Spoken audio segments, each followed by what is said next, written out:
McDowell is bringing jobs back to America. That's why he has long employed an American to mow his yard. Ask Jake Kemp who mows his yard. Dan McDowell's landscaper has a green thumb. Jake Kemp's has a green card. A vote for Dan McDowell is a vote for America. Paid for by people who want Jake to go back to where he came from.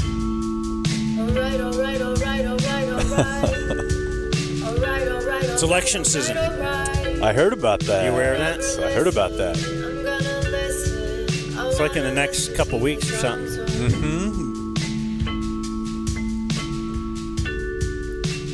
Hey, can we vote on who owns the Cowboys? The 49ers? Okay, yeah, I like that. I like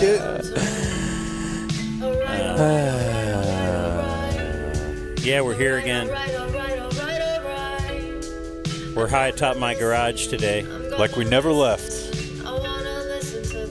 That's right. This is kind of a continuation of last night. We had a very successful stream, and that I think it's successful. A lot of people, both in here and watching. A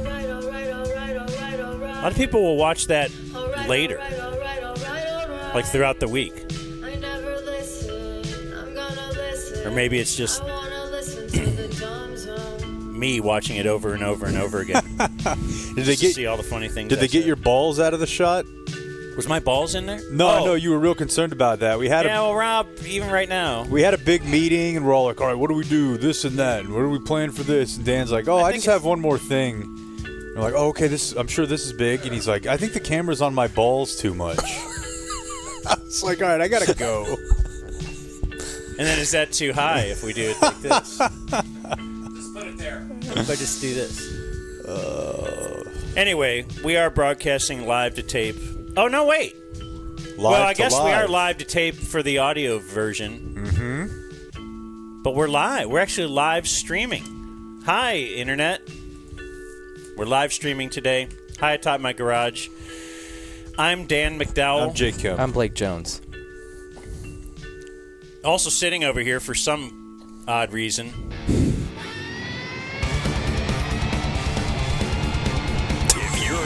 A graphic. All right. He wants to party with you. Oh my God. Danny, heavy metal. Sailors. He wants to party with you? Kicking ass. All right. Okay. Hey, Danny. What's up? Thank you, Jason. Who did that? Jason. From Jason, not Jason from the Internet. Jason, the hockey dad. Does lots of our little video things. I've played hockey with his daughter, and that is not a euphemism at all. Play a little tonsil hockey? No, she was on... She was on Team Bad Radio. She was on our team, and we lost. Well, so I'm going to blame her. Yeah. For losing. We played Tyler Sagan in a game of 3-on-1 hockey. Yep. Full court, whatever you call that. Rink. Ice. Full ice, full thing. He had no goalie. We had a 13-year-old girl goalie. This is back when Dan thought anything to make fun of women was funny. He's since grown. Has he? So, yeah, we didn't score a goal. It was one guy. Did we not get one? I don't think we did. I mean, I remember me I was having like, a natty this will hattie. be easy because we'll just like be able to pass it way over there, and then you could pass it way over there, and somebody but Tyler Sagan, it's like he's a pro or something. It's crazy. Yeah, so he would just zip over, and I'd fall down, and I don't know. It's a lot of fun. Not so fun. The Cowboy game. Yeah, so it was a good time yesterday. Appreciate people being involved. Appreciate all the help. I didn't so I did go back and watch a little. I skipped through it a little bit, like last night after the show or after the game. I'm gonna watch the tape because I kind of wanted to know. I was down there grabbing some food during halftime, Right, for the Blake show. and then I looked over and like you were there too, and I was like, "Whoa, should somebody be?" And then I look over and like Rob's down there. It's like every video man. Everybody was down there just talking, eating, and Nathan Chandler was there, Julie was there, and That's every game. Everyone leaves during halftime. Wait, I was up here with you the whole time, the time before. is anyone wasn't up I? here? And then I went back and watched. Yeah, I don't- It's the Blake show at halftime. Like Jameson was there. I was like, I thought you were gonna like play music at halftime or something. Yeah, he also He's put on your gotta keep- headset, by the way. Uh-oh. Jameson? Forgot about that. Why? He's got a mic. I wasn't going to say anything until. Why did you? Why Well, would he do I wasn't that? going to. Here's what I'm going to. Was Jameson's going to do banned. exactly what I did. No Which more is Jameson. I wasn't going to tell him, "Hey, that's weird," when it was happening, and then I was going to tell Dan now. Yeah, Now he's So I going to can be piss weird the everyone rest off. of the show. I'm gonna be weird all show anyway. How are you feeling? Yeah, I was out of my me? Yeah. Like I don't know. I feel a little rough. Seedy? It was late night for me. Going to bed like at midnight. Yeah, we talked at like midnight. Yeah. You and I. You got Blake No. halftime show to No, show we us? don't. Yes. No, we Super don't. game? I don't know, hype man. Oh, he is playing there. Nathan Parker. Yeah, we were just talking about the D-Wade statue. It looks nothing. Why like would it. he need my headset if And he do they has not his have own people microphone? that I don't can, know. like confirm what these things look like ahead of time? Oh, here's Blake going off on the D-Wade statue. I need someone to ask me about Halo Roster Mania so I can go off about that. Love to talk about Halo Roster Mania. So we could go off. Look at that wonderful product placement, too. Sure. Casey, this is Well not a done. smartwatch. It's just a Fitbit. Does that count? Are you just reading viewer mail? That's what Micah did, Hi, Adrian. and that's what streamers tend to do, so yeah, sure, why not?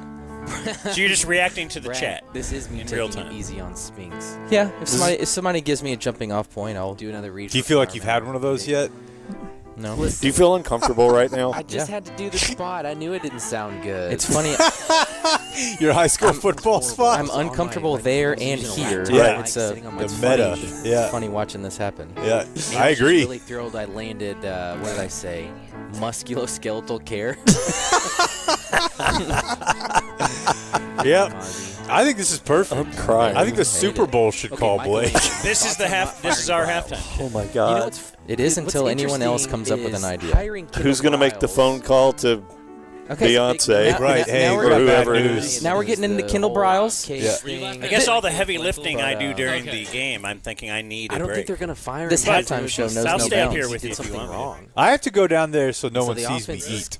kind of not good right now, but I can't Okay, tell I how can't much do of it that is anymore. Josh Okay, Hoover yeah. and Yeah. Well, go to our YouTube page if you'd like to see Blake, Killing it? destroying it at halftime. I'll leave at halftime next time. I'm leaving halftime. I'll We're- throw my we're headset building you down up, and dude. act like We're- I've done enough for the show at halftime, like all the rest of you. We're promoting you. I saw pictures of the pizza, so I understand the seduction there. It was legit. It was legit then, and it was legit when I ate it in the car today. Really Yeah, good. thanks to Booyar at Good Side Pizza. Damn. I would love to have some today. I know. I'm sorry. What happened? So Blake There was left. like a ton left. Blake took a pizza home, but he left one here, saying, "I'll just eat this tomorrow." You didn't. And so I woke up and I see a pizza box in my garbage, and I called my wife. I'm like, Well, hold on. my wife took the pizza. Oh, okay. I thought she just threw it away, in which case I was going to say, I'll go ferret that out of there for you right now. No, she just threw the box, of course. And then here's what she does. Puts You it- know, the like- garbage yeah, can, it doesn't yeah. fit, so Like it's trying to just teach kind of a sitting there. kid how to use the square Knowing peg that round hole thing. I will be the one who Yeah. will come clean that up. I'll put Right. it in the recycle bin. I'll do whatever. I'll break it down. yeah, my wife will put She just like lay it on top of the bin. she's like, hey, this So I need- can't put any other garbage. this recycling needs to go out. And I'll look at it, and it's just 4 12-pack boxes. I'm like, these like lay down. You could just like pop this deal, and you kind of flatten them out. But not everyone cares about the environment like we do, Dan. That's our curse, man. We're just too good. Had pizza, had guacamole. Yeah. Lone Star. It was good times. Good times. So let's do a weekend check. Today's weekend check will be brought to us by Elite Rides DFW. Did you get one of those from your house, which is 1 minute away from me? Yeah, I got the Sprinter van. Yeah. Elite Rides DFW is your premier transportation solution. Jesse Rodriguez is our man over there, and he's got a team that will take care of you. They serve the entire DFW Metroplex. So it's like, can I say it's like Von Lane, like a localer? Is that a word? Well, Von Lane's a bus. Mm-hmm. So it's like better. It's like that in that you get into a vehicle and they take you somewhere. Yeah. Yeah, but they've got a 14-passenger luxury Sprinter. They got a decked out, like you feel like the president in their SUV. At least I did. Yeah, I would say the best time to call 844-RIDE-DFW is like if you have a sporting event coming up and you're going to go out, you're going to do a little drinking, or you're going to go to a concert with your friends. Yeah. In fact, here's how you can give a little gift to your wife.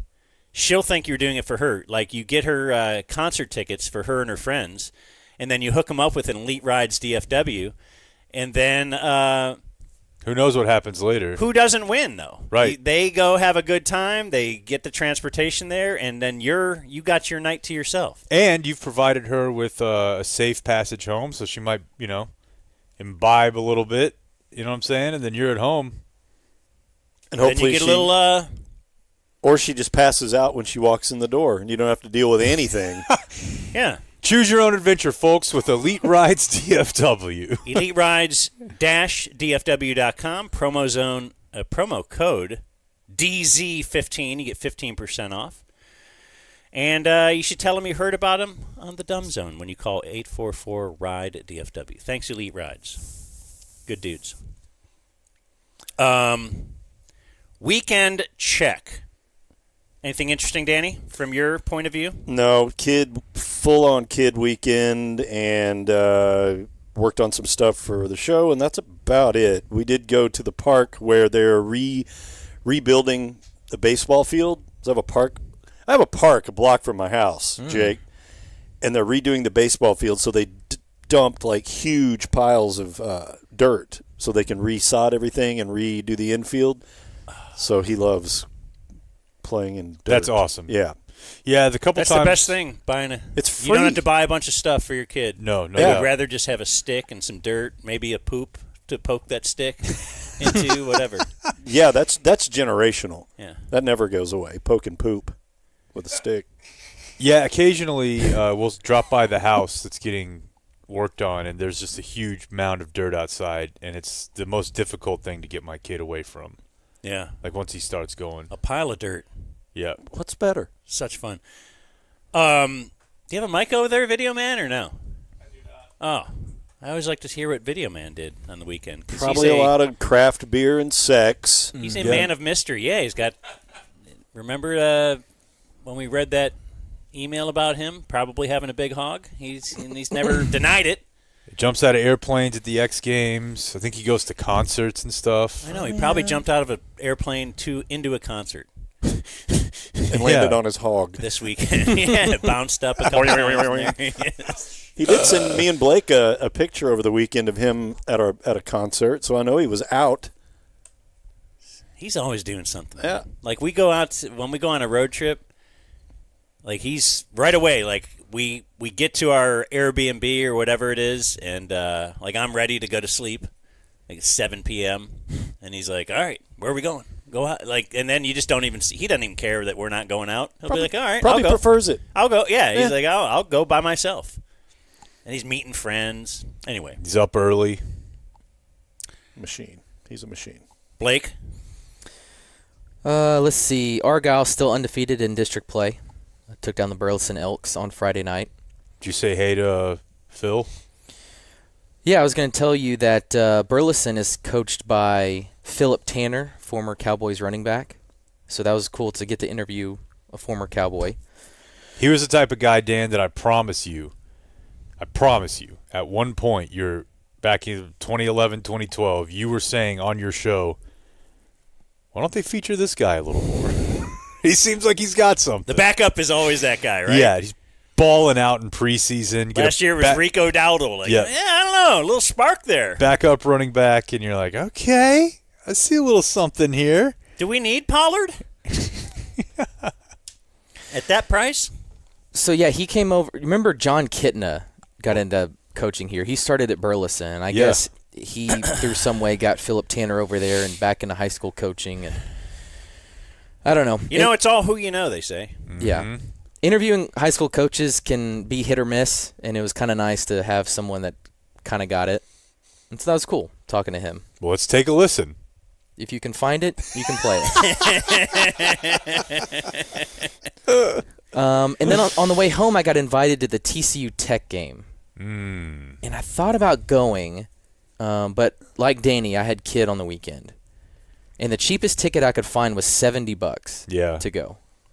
Well, that doesn't sound like you were invited then. Well, they had one ticket. And so I would have had to buy an extra. Buy a $70 ticket for your kid? Yeah. Yeah, that's a Which waste.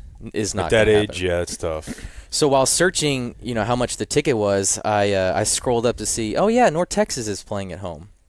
Roll wave. Would a babysitter brother. be more than $70? Probably. Yeah, well, for that amount of time, it's probably about that. Would your wife be mad if you had the kid for the weekend and then got a babysitter for No, all day Saturday? I don't think so. But then I saw tickets for North Texas were $12, and I thought, okay, I'll take Brooks to that one. They're pretty good, though, right? Yeah. Well, and until I you run into the wave. Well, yeah, you can't slow down too. I think they ran for over 300 yards. I think you're right. And so 297. it was 11 a.m., so I thought, we can get up, eat some breakfast, go. He can nap in the car. I just thought timeline, it worked out way better than the TCU game anyway. And then as he's sitting there in the stands, I realize football games are kind of made for kids. Look, you got a section of people playing musical instruments over there. You got a guy in an eagle costume here you can look at. Check. And then, players run and then they crash into each other on the field. And then just kind of randomly, they'll play fireworks and everyone starts clapping. Yeah, and when he gets horny, they got cheerleaders. He loved looking at the cheerleaders. Yep. Look at him flipping. But he's a gymnastics guy. Yeah. So Well, not anymore. We took him out. that's like them getting me to change my Facebook status from like in a relationship when they first started trashing me. We're like, "Oh, Blake, your kid seems gay," and he's like, "You're out of gymnastics, son." We shamed him out First of it. time somebody said he's going to be a yell leader. That was it. Yeah. So that's cool. Boy, that was a couple hours of really easy entertainment. That's great. Got him some popcorn, just sit there, and he had enough to look at, and it was actually a really good experience. I think next fall is my foray because they're about a year apart. Yeah. Carter and Brooks. So I think next fall. I'm going to try to do basketball with Nora this year. So you wouldn't even think of taking your daughter to a football game? I don't think she would be into it. What about the ref? She does look at the female but ref. she'd be feel like, empowered. Yeah. Someday. She I does could be a back judge. She does like watching basketball. Yeah, I used to go with because it just moves more. With football, she's like nothing. She actually has said nothing's happening. But like you and right. So good luck with baseball. A Mavs game, as far as a kid. Oh yeah, is sensory overload. Yeah. But yeah, you know what else is good? Minor league. Yeah. Brooks will do that. Because I used to go with Eden to the Fort Worth hockey, or the one over there in Hearst or wherever. Yeah. The Brahmas. At Nitex, the Brahmas. Yeah. Yeah, no, we went. Dude, I've told you She before. You want to know the divorced dad playbook? Right on the glass, I went to like so $5. many Fort Worth Fire and Dallas Freeze games. Yeah. Fights breaking out nonstop. Oh, yeah. That was great. Yeah. I cherish those times. Yeah, I legit think I'm going to go to the Grapevine game this Friday night and take Nora to that just to see, because she goes to cheer camp. They're playing Argyle. Yeah, that's a cool stadium over there. It is. I threw up on that field once, What happened? among many others. I just used to throw up in games a lot. Like a lot. Were you drunk? No, I was playing. Is that why Were you nervous? Anxious? No, I just had a real bad stomach. You guys know that. I used to puke before every practice That seems really weird. because practice was only about an hour and 20 minutes after lunch, and I just couldn't do Like it. a forced bulimia. we'd go through like one-on-ones so I could get warmed up, and then I would just throw up. Super good for you. Yeah, probably. But yeah, Brooks loved the band. That was pretty cool. People like moving into shapes. It was pretty fun for him. Yeah. And he made it, to the third quarter? Yeah, we left a little bit into the third quarter. Nice. You taught him how to leave a game early? Can only imagine trying to get my had to beat the kid to traffic. sit down for a football game. Well, he had a big old thing of popcorn, enough to look at. Okay. It's great. And then birthday party, no way. really good place for birthday party, gymnastics.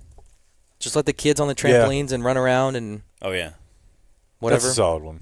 Yeah, so pretty solid weekend away from screens for Brooks. So I think that's a good one. He's all high and mighty on, oh, my son doesn't do screens. I'll take that voice over the other one. Good call. Do you want it next or me? Who wants to end? Sounds like you got something big. No, I don't really. Oh. It's fine. Okay, But go I'm for just it then. asking if you want. Because Friday, I made one of the biggest mistakes in my illustrious broadcast career. I think that's how most people would describe my broadcast career. I read that in the trades. I missed the birthday of Anthony Starr, 49 years old. Of course, not the leader of the boys. The boys are trying to get him. He's Homelander, so happy birthday to Homelander. Great dude. Great character, I should say. Not really a good dude. Is he the one that has kind of like political overtones and it's a commentary on whether or not patriotism is actually immoral or not? No, I think he's the one with the really long penis. Oh. So I okay. talked to, and then I already told you on the stream. I guess you could go back if you really wanted the story, but I fell in love with a Kroger checkout lady. Yeah. She doesn't know it yet, but she's also feeling it for me. Really? She'll know. There's eventually. a checkout lady at Kroger that has drawn your attention? Dude, I didn't know Just about saying, this. I went for the stock up: water, Kleenex, rice, one banana. and one banana because it was after I went to the gym. I want to know what it is about this woman because I have something that's similar, maybe. She's just a lady who was there. I fall in love quite often. What a high bar. It wasn't the lady at the Avis counter this time, but There is something special, though, about, you could see on your social media feed or whatever a constant stream of just tens, right? Yep. And then you're somewhere where you don't expect to see a hot woman working. It matters more, like the SEC. Something magical. she Yeah, might be Kroger about checkout hot. I'm not sure. It doesn't matter. Right. Yeah, But the bank. she did feel like a 10. Yeah. And, if you got her out in society, don't know. That's But why when I described the mythical beast to you that is the Central Market female butcher hot, I became Right, obsessed with low-key finding her. legally obsessed That was a with her. a Bigfoot type thing. Yeah, me. for sure. Like for I was sure. just hearing about it from many people. And Look, there was a you got to lady. be here at the right time. There was a lady who worked at the bank that I used to go to almost every day for my mom's business 20 years ago, and I think about her all the time. And she was not that attractive, but son of a bitch, man, she carried the Wells Fargo brand. I called my mom on Saturday because that's what I do. Good son. How was the weather? Weather's a lot chillier. It looked like I brought the warm weather to Cleveland, ha ha ha, and then it left when I left, ha ha ha. That was kind of the conversation. But she told me this story, which was somewhat amusing to me. You know her old friend Rose. Oh, I do. Not only her old friend, they've been friends for whatever, many old. decades. She is in her 80s. And as my mom will tell me, she just shouldn't be driving at all. So, like my mom, who's no champion behind the wheel or anything, will pick up Rose to go to movies because she just doesn't feel safe with Rose. Like Rose has no idea what's going on. As far as driving. So Or at Rose all. has no idea what's going on. Okay. right. Get in the car, Rose. But We're going Rose to the apparently. picture show. So my mom said Rose Is that a Granny's reference? will often. One of the reasons she's worried about Rose is that she will get lost and then call my mom and my mom has Rose on Find My Phone. So my mom, who is the least technologically adept person that you will ever meet, unless you've also met Rose apparently, she will look at her phone and then go and see that she's like in a neighborhood a mile away from her house, and she will talk her. She's like the OnStar. Right. She will be like, Waze. okay, turn right. Okay, Columbia Road's up. Okay, there you go. Turn right. Okay, now you know where you are, kind of. Like That's so good. she is Rose's GPS.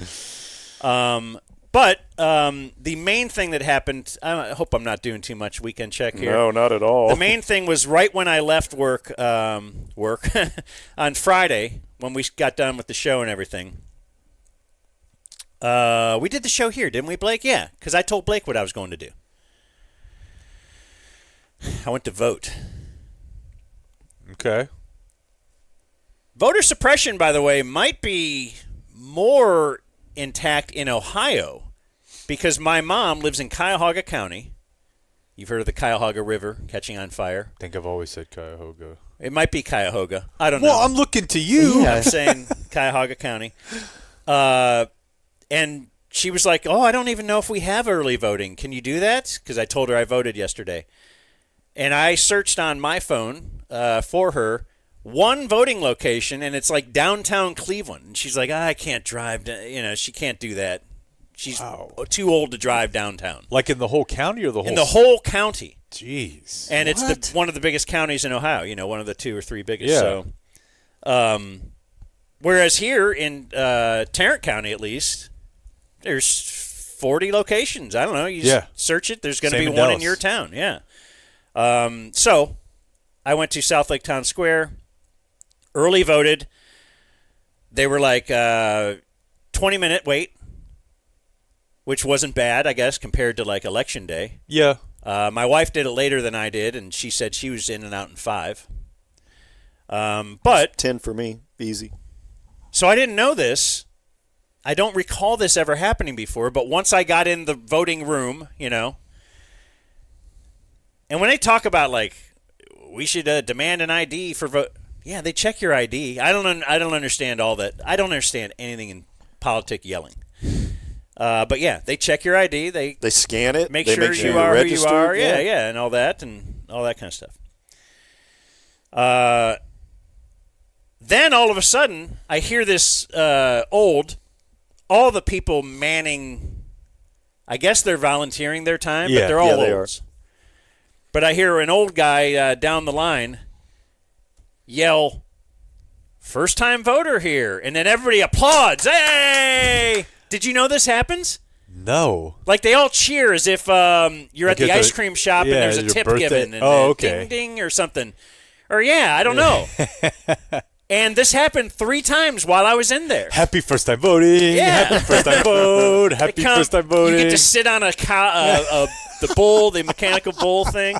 They bring over a ballot with a candle in it that's just lit. It's a sparkler, yeah. But they did this 3 times. They would yell "first time voter." I don't know how they would know that. That's really weird. Do they know? Do you Probably say because it? of the age on their ID that shows this is the first time they're eligible Yeah, to vote. I mean, obviously your voting record is public.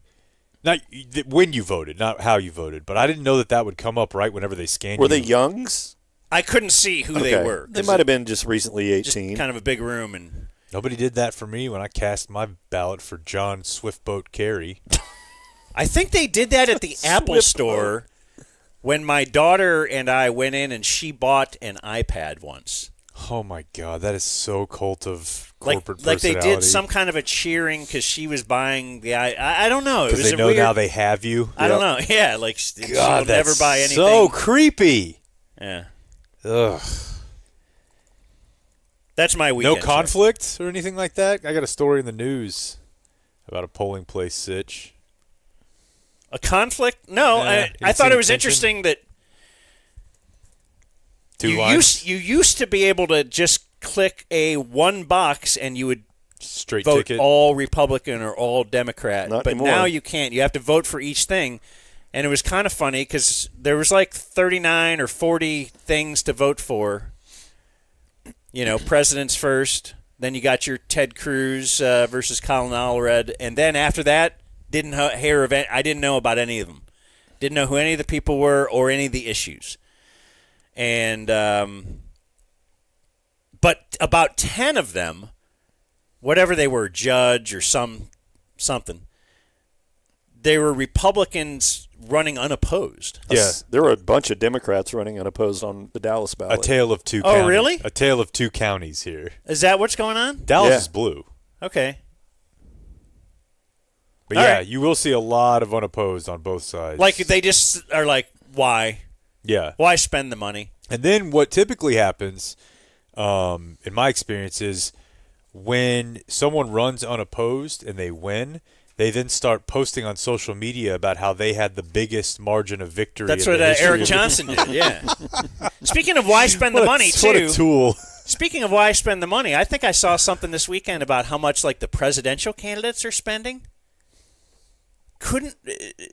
When we complain about whatever, taxing or money that's not going to homeless or whatever, like, couldn't a good portion of that go to help, I don't know, the economy or paying off loans or just something that... Yeah, our campaign finance situation. And other countries have like weird versions where they do it too. Like there's one where it's almost like going to the fair where you get, I'm trying to remember how they do this, but basically you get like voting credits and you could give them to certain candidates, and that works not only I think for funding but also for how many votes that person gets.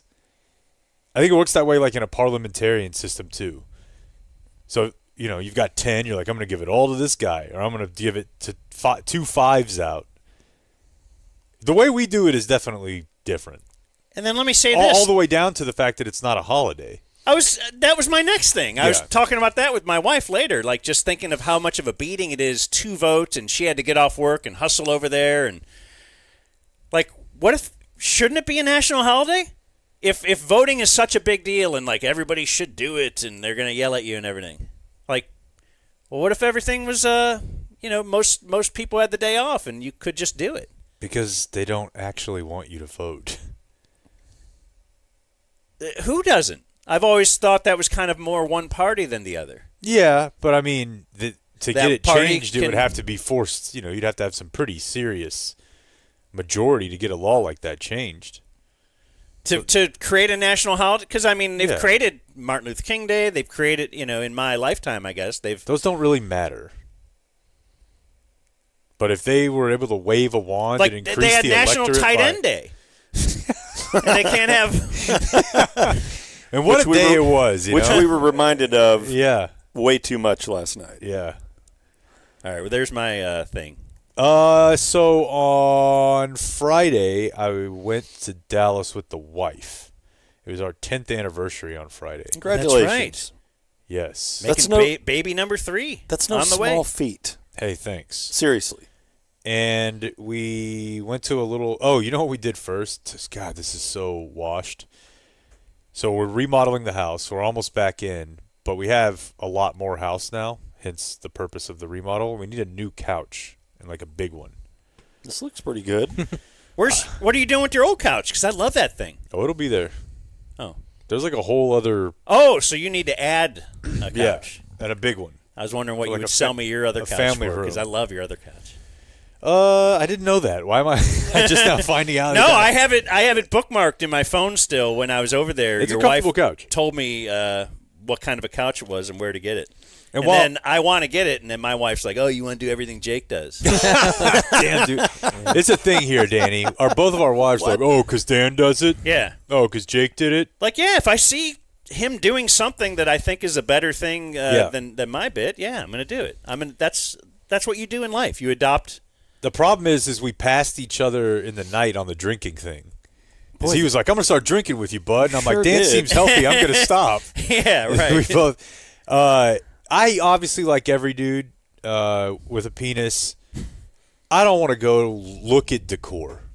I hate it. I just hate it. I don't like going to the store with her. It's not about her. It's just I just don't like doing stuff like that. Really? I love that stuff. I like just let getting her it done pick. online.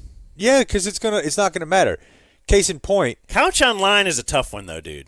Okay, so that's what I was going to say. Is in general, let's just do online. Like you want to sit in it. But case in point, I got my own little mini dragon den, and she's like, "What color do you want for the paint?" And the first 3 I selected, she's like, "Maybe something like this instead." Then why'd you ask? Then why don't you pick? I know it's cliche, And it's but your why place. are we at? I was like, no one will be up here but me. It's separate from the house. So I used to think. That's true. I used to be up here. No one was up here but me for like the But- first 9 years we owned this house. It's work related though. Like Yeah. your family wasn't just hanging out up here. right. So was there's by that. design. But then the couch, I actually really dig it. Like you're right. I want to sit on this couch. I want to lay on this couch. I might hump the couch. Just everything I'll be doing Vance the couch. to the couch. I'll vance it up. So we went to 3 different places in Uptown and like furniture stores and just went through the couches. That was the first thing you did? Yeah. Got to go while they're open. Boy, that's a rough start to the weekend. I was loving it. Well, then it's over. And then the couches we came away with, Then she's all amorous. It's like she's eating- ready to do it. Eating your vegetables first, so then you can eat Yeah. your meat. which I do I in do every too. meal. But I came away from that thinking like any of these top 3 right here, I'm good. You know, really good. I like it. They're deep. They got the deep couch now. It's not like for a tall guy. I don't want my knee to be this far away from the edge of the cushion. I want Right. the cushion to extend to my knee. You guys know Lovesac makes couches? Yeah, they make everything. They do make everything. In my day, the Lovesac was just like the huge beanbag, which we have. Yeah. We have one of those. But they make the I think couch the now. seating at Inwood Theater is all Lovesac. Probably it's all modular, Yeah. So you can configure it however you want. And Dan, right here on your armrests, they have an embedded iPhone charger How about that, Dan? where you just lay your phone down on the Cordless. armrest. It's cordless, like a cordless. So you have to plug your couch in. Oh yeah, Okay. because there's also speakers Oh. in the couch. And it vibrates. Yeah, I mean it's crazy, and it's like And you're getting this couch? I don't think so. Oh. But it's in the top 3. So that was one thing. Then we went to dinner. Nice little French cafe. Where'd you go? I can't remember what it was called. In Uptown? Yeah. Then that was Potbelly? It was not Potbelly. Okay. I know they have that there. Saturday we walked to the farmers market and had lunch down there. Fun. That's Bought a a bunch of fun stuff. day. I'm a big Rex's fan. Rex's has the Oh, best seafood dude. or the best lobster roll in Dallas, in my Their opinion. Yeah. tacos are outstanding. Love as the well. lobster roll, but I like a hot lobster roll. I don't want that. The cold I don't like New that. England. Yeah, I'm with you. Then we went back to where we got married in Southeast Dallas at the Trinity River Audubon Center, of which all 3 of you were present. We were. I was high as shit that day. You kind of look it. Yeah. There's a picture of everyone from the station there together with little baby Blake, little like 22-year-old Blake. And we were looking at the pictures. My wife was like, I'll never forget, like, Blake. I said hi to Blake at our wedding, and he was like, you know my name? And that was like a big deal. I think I was trading everybody my meat for You their were. soup. You were peddling protein for bisque. You had great soup, and I don't eat red meat. So, yeah, I was bartering. So we walked around there. That was cool. And then on Saturday, then we went back to downtown where we stayed. We stayed at the hotel where we stayed the night of our wedding.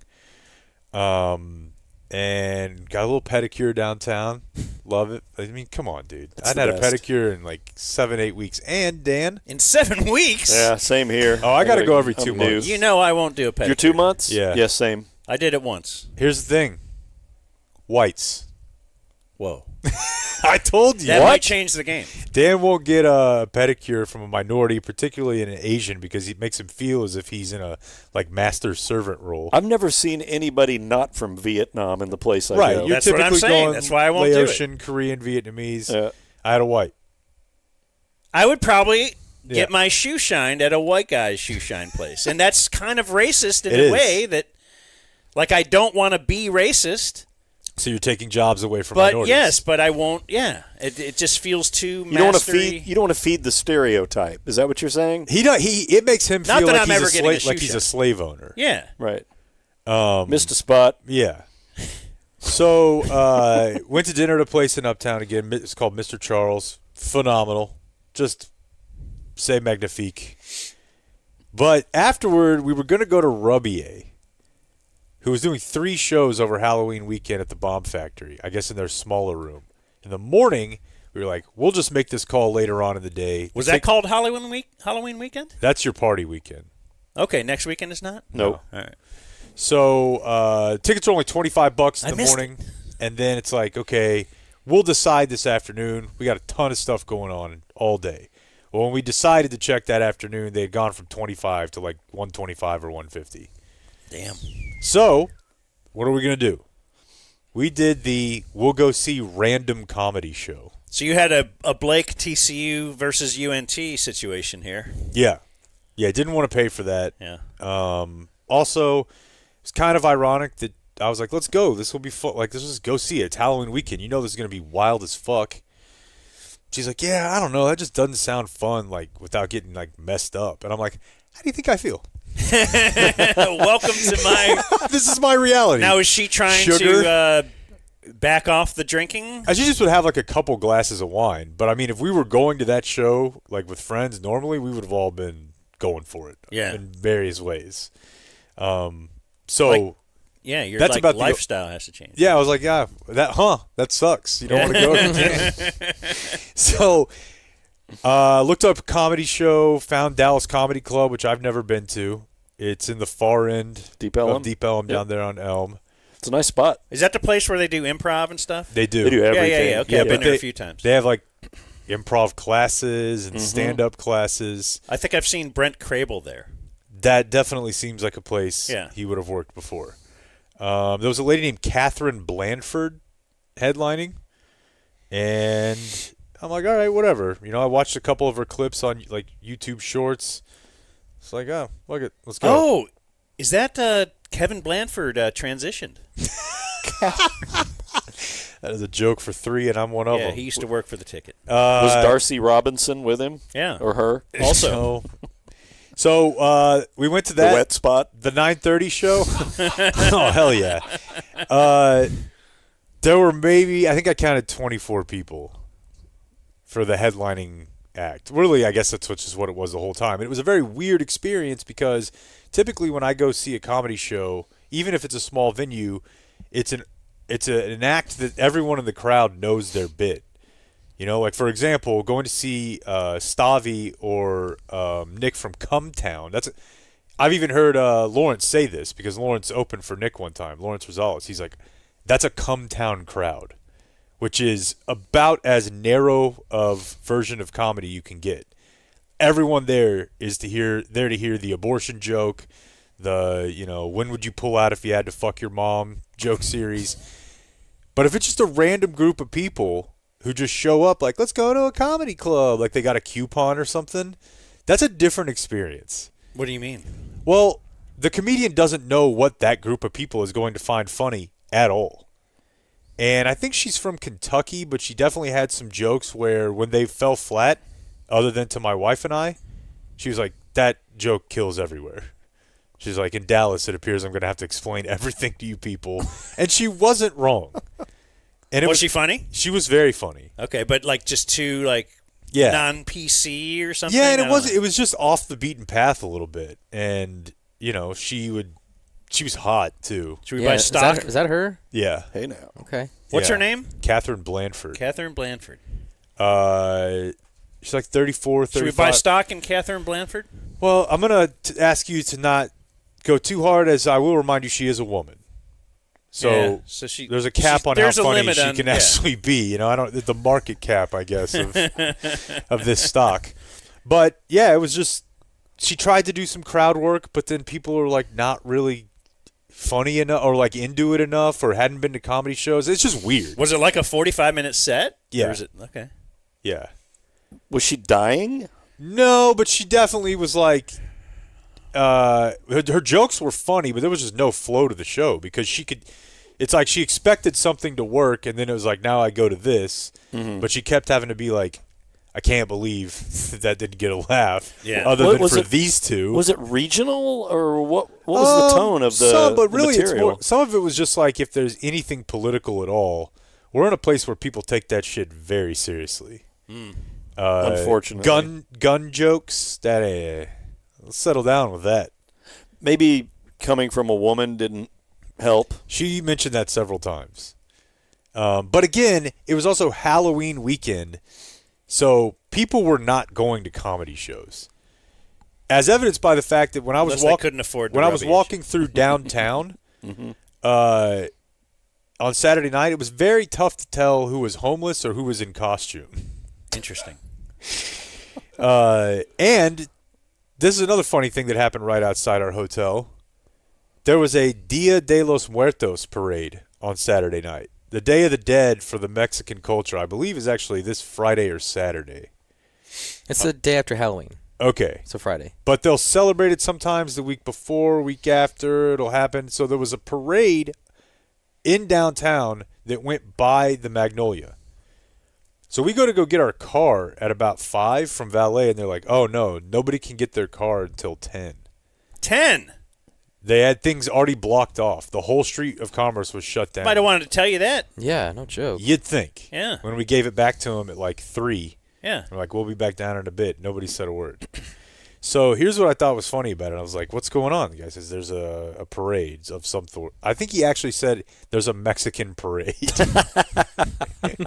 And so Spot the line. I started Googling it like, hey, what's the route? When does this start? You know, is there something fun we could see here? And I found like a web page for it where you could sign up to ride a horse in it. If you have your own horse, sign up to do like carry a thing to honor a family member who is dead. But the website for where you signed up, it was like, the Dallas Dia de los Muertos parade presented by Reliant Energy. Yes. And I love, like, the only Pride parade I've ever been to. Like, I went to one in D.C. one time, and it was sponsored by Wells Fargo.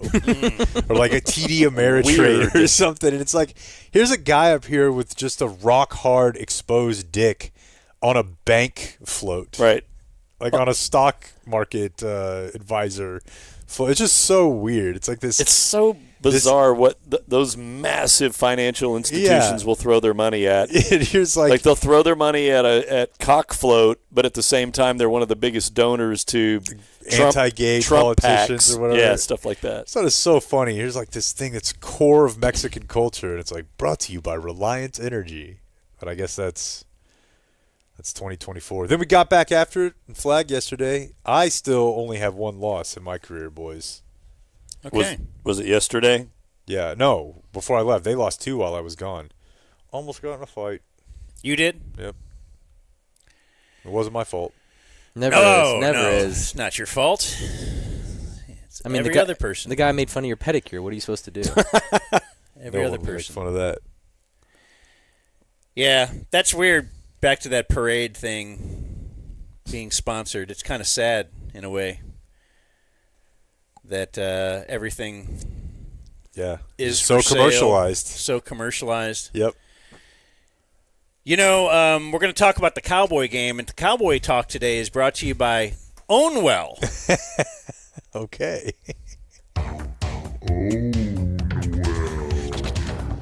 Ownwell.com.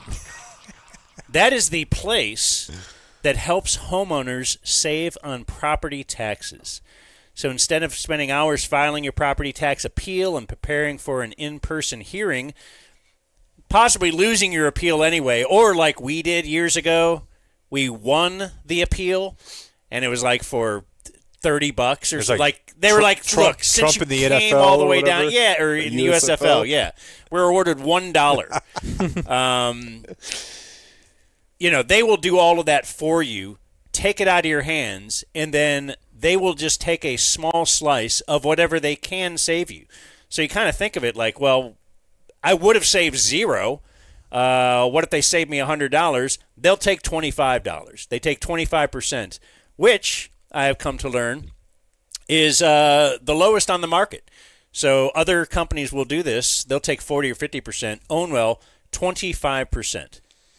Average customer savings in Dallas County, about $500. So, again, 86% of people who use Ownwell, they're going to save you money. That's factoring in what you pay them. So, Maybe you're part of the 14% who doesn't save money. Big deal. You pay nothing.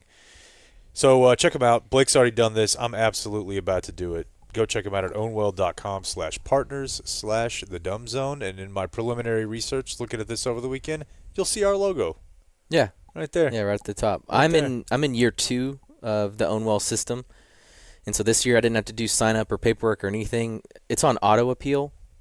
And so they'll automatically check if my property tax is where it needs to be. And if it's not, they'll save me more money. So your sign up is not for just this year. It's Into going forward too. perpetuity. Yeah. All right. Thank you, Ownwell. Now, we can't avoid it anymore. Yeah, we can. No, we can't. Oops. Wait. God damn it. Yeah, we can. It's sports. That was ironic. Oh, yeah, I like that. Well, What'd you expect? 49ers 30, Cowboys 24. Oh, I was going to say, You got more on Ownwell? just because it was a bit of an uninspired effort, I think it's clear that this is a top 5 offense, and the Suns are better. So it's not like the worst thing in the world to lose to them. I know, but they were coming off a back-to-back. They were back-to-back where they had to play everyone to get no past Bradley the Beal. Lakers. But I don't know. I think they're going to be in good shape. We'll have plenty of time to talk Mavs. I There's feel like like 80 more of those games. I feel like Otger already living There's up to only the contract. 9 more. There's only 9 more Cowboy games. I mean, Wait, how in wait. the world 10. did the 10 more Dodgers Cowboy jump out games. to a 2-0 lead in this Insane. World Series? Is Ohtani It's coming incredible. back? Did not see that coming. And the Cowboys are 3-4 now. I mean, where's Lucid going to go? Like, shut up. And if you take a look at the upcoming schedule, They're lucky to be 3-4, and the upcoming schedule is not fortuitous. and if you take a look at the NFL standings, in particular the NFC East, you're going to see the Cowboys down in 3rd place, and thanks to a miracle last-second play, that Washington, whatever they are,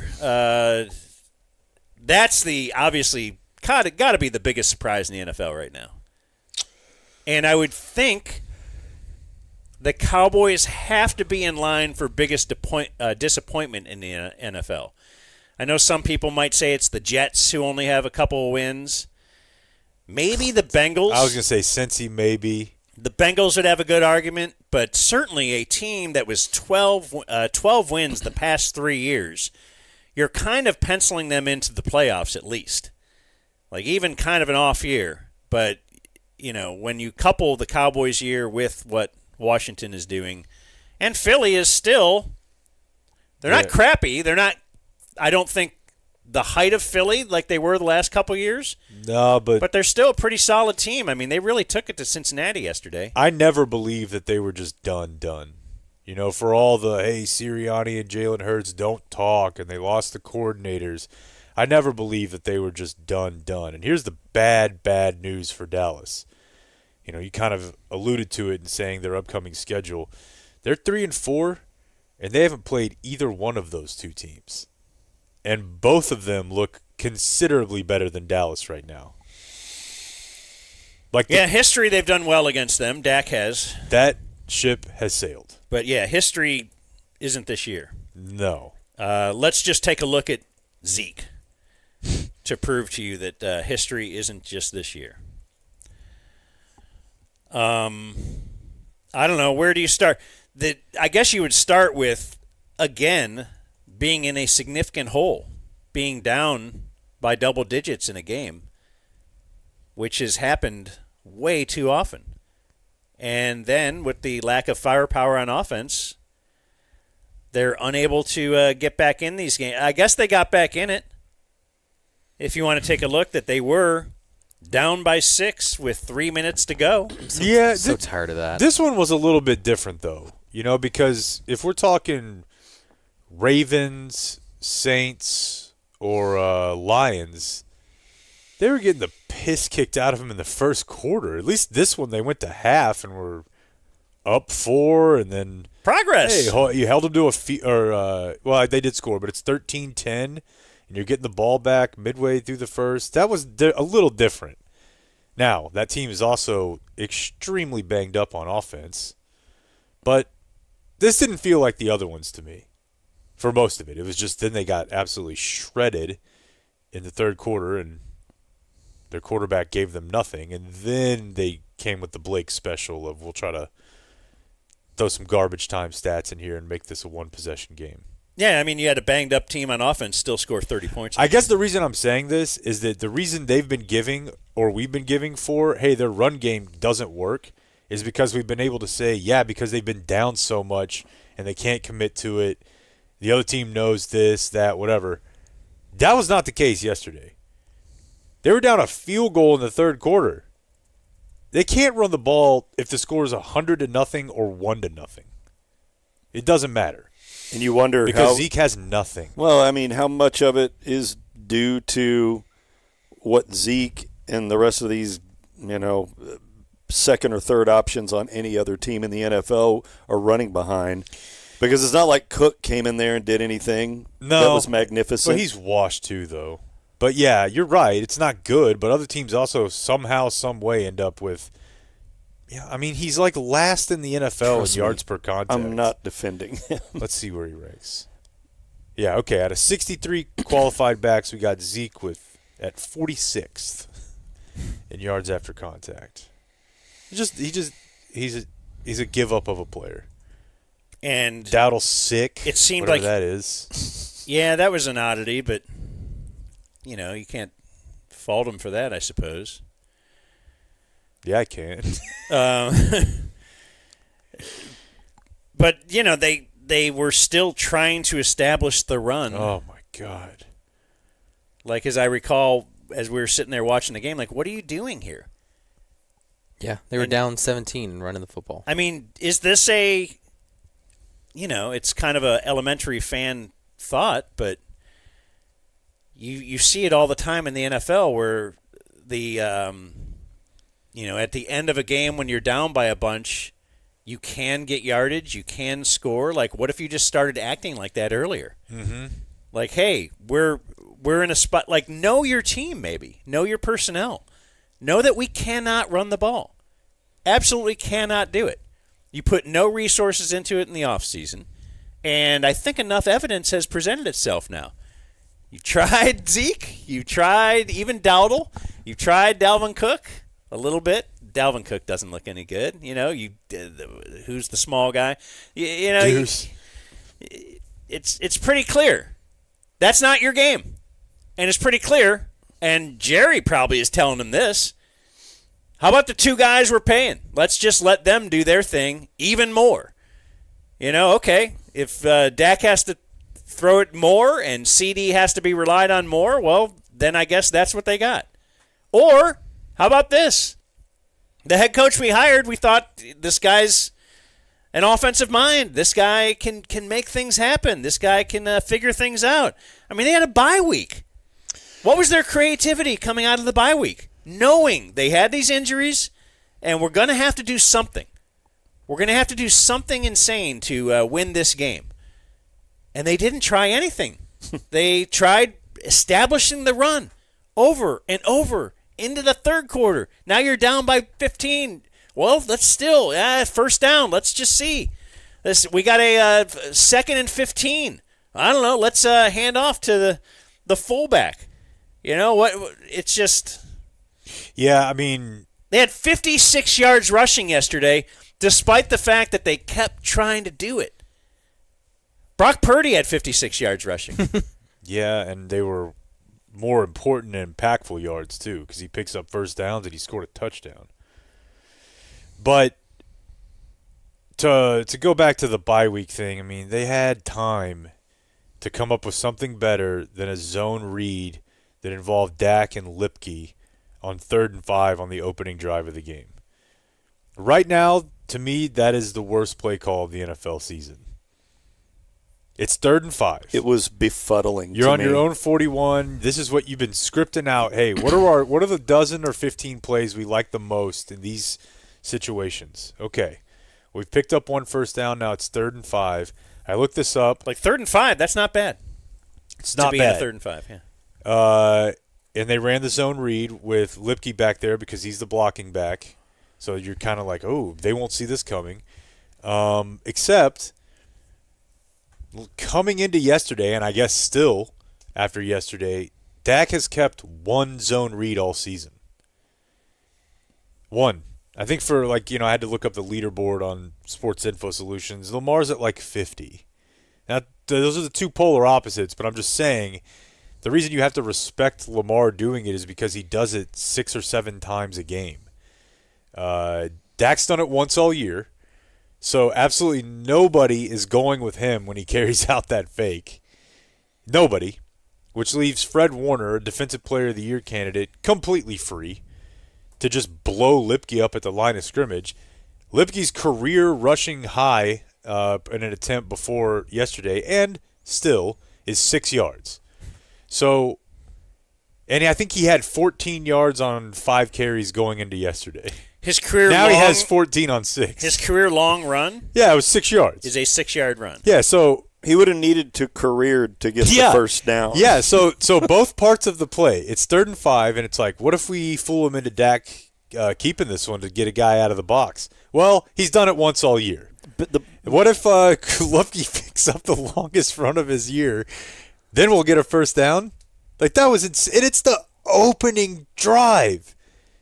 You had all this time to think about this. The thing is the defense has probably been prepped to know that. Yeah, he's not keeping that. He's not keeping no it. mind. The thing is, Dak is not good enough to be a one-dimensional quarterback. Well He's just said. not. No. He was more effective when he had a little bit of scoots underneath him. Yeah, you don't have to little take bit. off, but at least be No, able I'm not to, asking him to be wild ass, but those rollouts used to work way better for him. Yeah, Made Schultz a lot of money. He's just not skilled enough, like, I don't know, Peyton Manning or Tom Brady, or who's maybe more of a current reference of a guy that pretty much just relies on his arm and his instincts and his passing ability to move the ball down the field and not so much his legs. For like people like Purdy, I mean, that's an option. Those guys have options. Baker's got that option.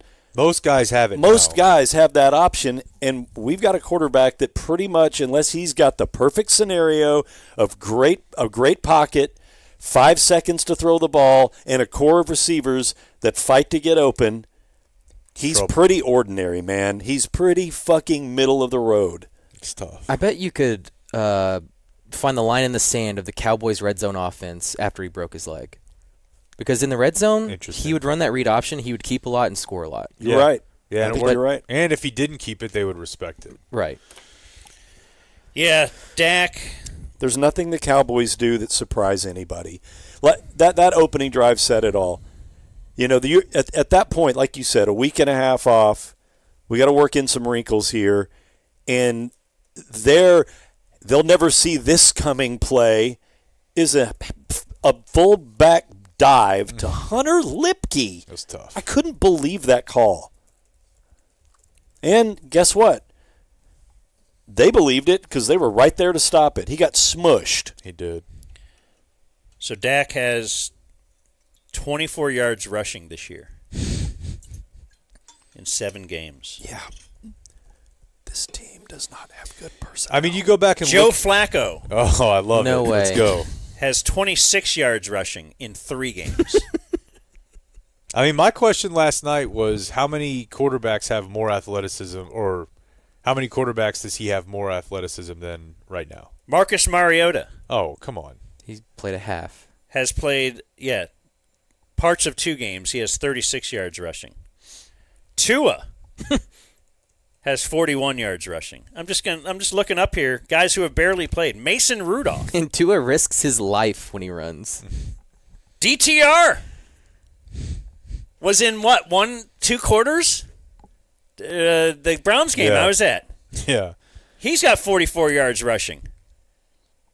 I'm just looking up at guys who have barely even sniffed the field who are above him. Tyler Huntley has triple the amount of yards rush. Okay, hold on And real then quick. let's go What'd up you say to it was? 24? Mm-hmm. Okay, so this one doesn't totally fit your narrative. Maybe you're about to do it. What? Go ahead. So Dalton has only played in 6 games, but he is 37 and he is Andy Dalton. He's got 34 rushing yards. Right, he's played less games. Less games, and he's like 37-year-old Andy Dalton. And if we go up to the top of the list, is, of course, Lamar. He has 500 yards, 501 yards rushing this year. And then you would say, but he's Lamar. He certainly can't throw. He has 2,000 yards passing. Now, he does have a game on Dak, but he's got 200 more yards passing as well than Dak. Do you want to go back to your thought of that you'd still rather have Dak than Lamar? That you were throwing out there before the Baltimore game? No. I can't believe I said that. Mm-hmm. I thought it was Dak over Goff. Wasn't it Lamar? I don't think I said that. I swear to God, I'm going to go back. Well, I won't do it. Go back and find that audio. I definitely said it Well, about I'm going to ask Beth to do it. I love how Dan checks himself in mid-sentence. Drop Beth. I definitely said it about Goff. Because I thought it was before that game, and you're like, no, I still wouldn't. I'm like, 2-time MVP? You might have. No, though, he's Dak. And I'm also not going to Wait, was that before rehab? Yeah. I'm also not going to rule out. You can throw everything away that you ever said before rehab. I know for Now you're sure. clear-headed. I know for sure that I've said that before, but it I think was a few years ago. Yeah. But I mean, there's a time where I definitely thought that. Now I have to question the Goff one. But Goff also has a pretty sweet suite of players to work with, and the Cowboys. But the other thing too is their offense isn't dealing with injury. That's why McCarthy's situation frustrates me so much. This is who they knew they'd have back in August. Now, it sucks this is all they have. This is what Jerry did, and his version of all in is, why don't you just kind of keep what we had last year on offense, except make it worse? Yeah, take a couple away. And we'll make that your make or break season. Put a couple of rookies in real key spots. Throw them in the offensive line. I'm sure it'll be fine. I mean, it's worked before. Not have an RB1 and RB2, but have an RB2 and RB3. Not have a wide receiver 2, but have a 1 and then like a 4, 5, and 6. How about that? If Zeke was on the waiver wire. Right now, no chance. Nobody would touch it. Nobody. Would the Renegades? Will Zeke be on an NFL roster? Would he make an XFL team? Let me tell you something right now. Humble brag. And at some point I need to tell you guys more about how this played out yesterday. We have a ringer on our team this season in flag football. He is currently playing on an XFL roster. Oh, wow. He would beat Zeke by 20 yards in a 100-yard dash right now. He is not an XFL player at this point. I'm telling you, dude.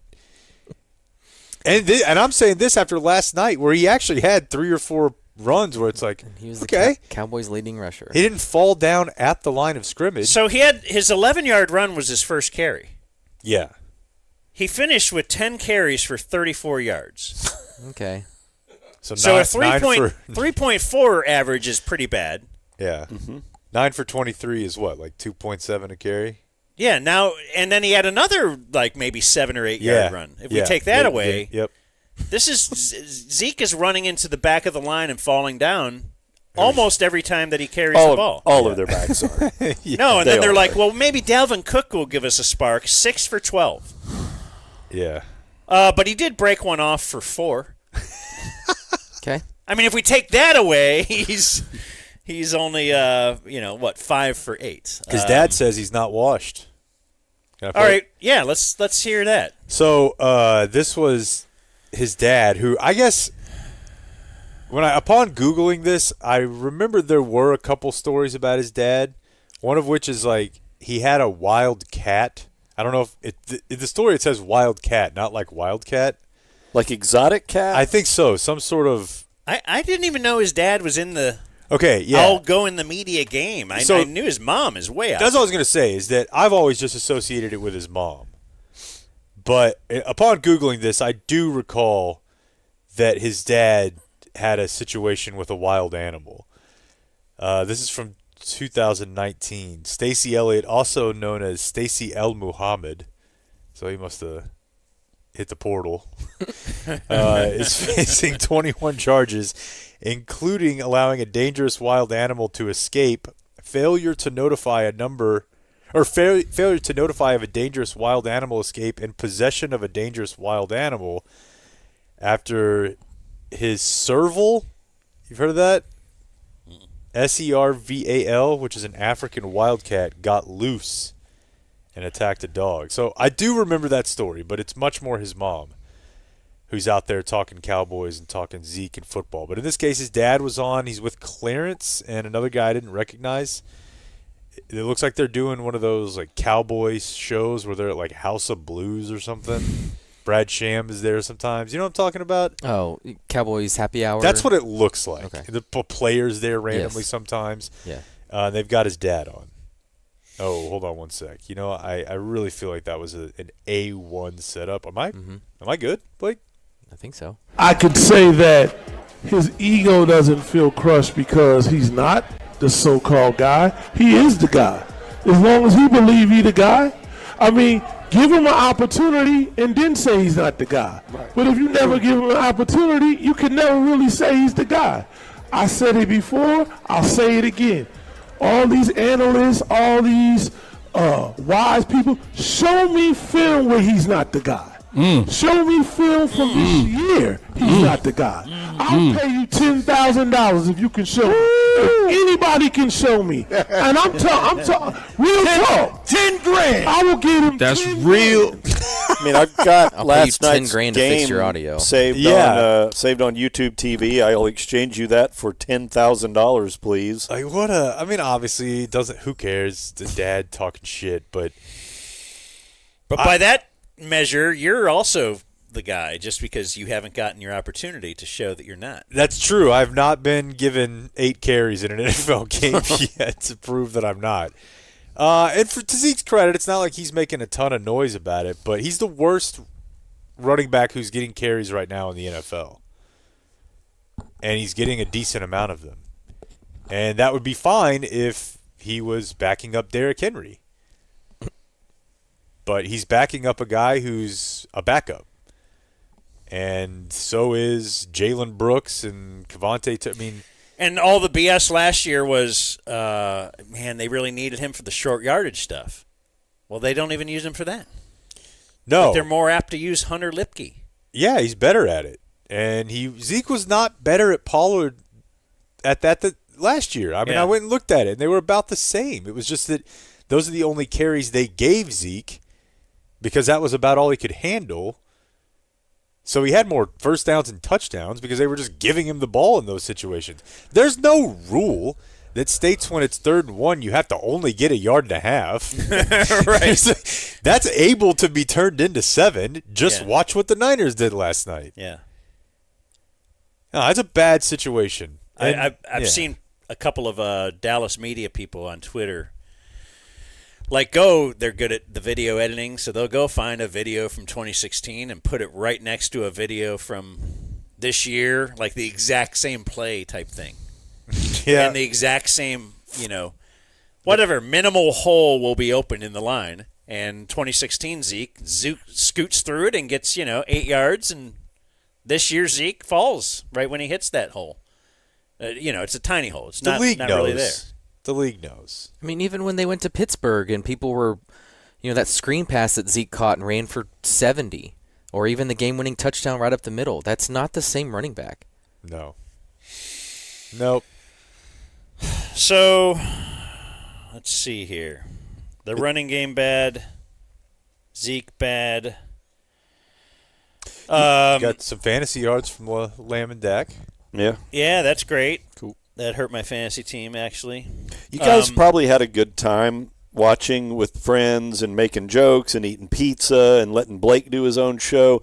But I'm telling you, watching that game alone on a couch and investing 3+ hours, it is effing painful. They're an aggressively It is boring so team. painful They have to no watch swagger. these games. There's nothing creative about it. They're just a boring team, Dan. Like, I don't know that Yeah, I've at least seen if you're it. losing shootouts or Yeah. They're just boring. That's why. That's why you long for Romo right now. That was always fun. Crazy girlfriend. I think The most I'm only going to point it out because it would have been pointed out to me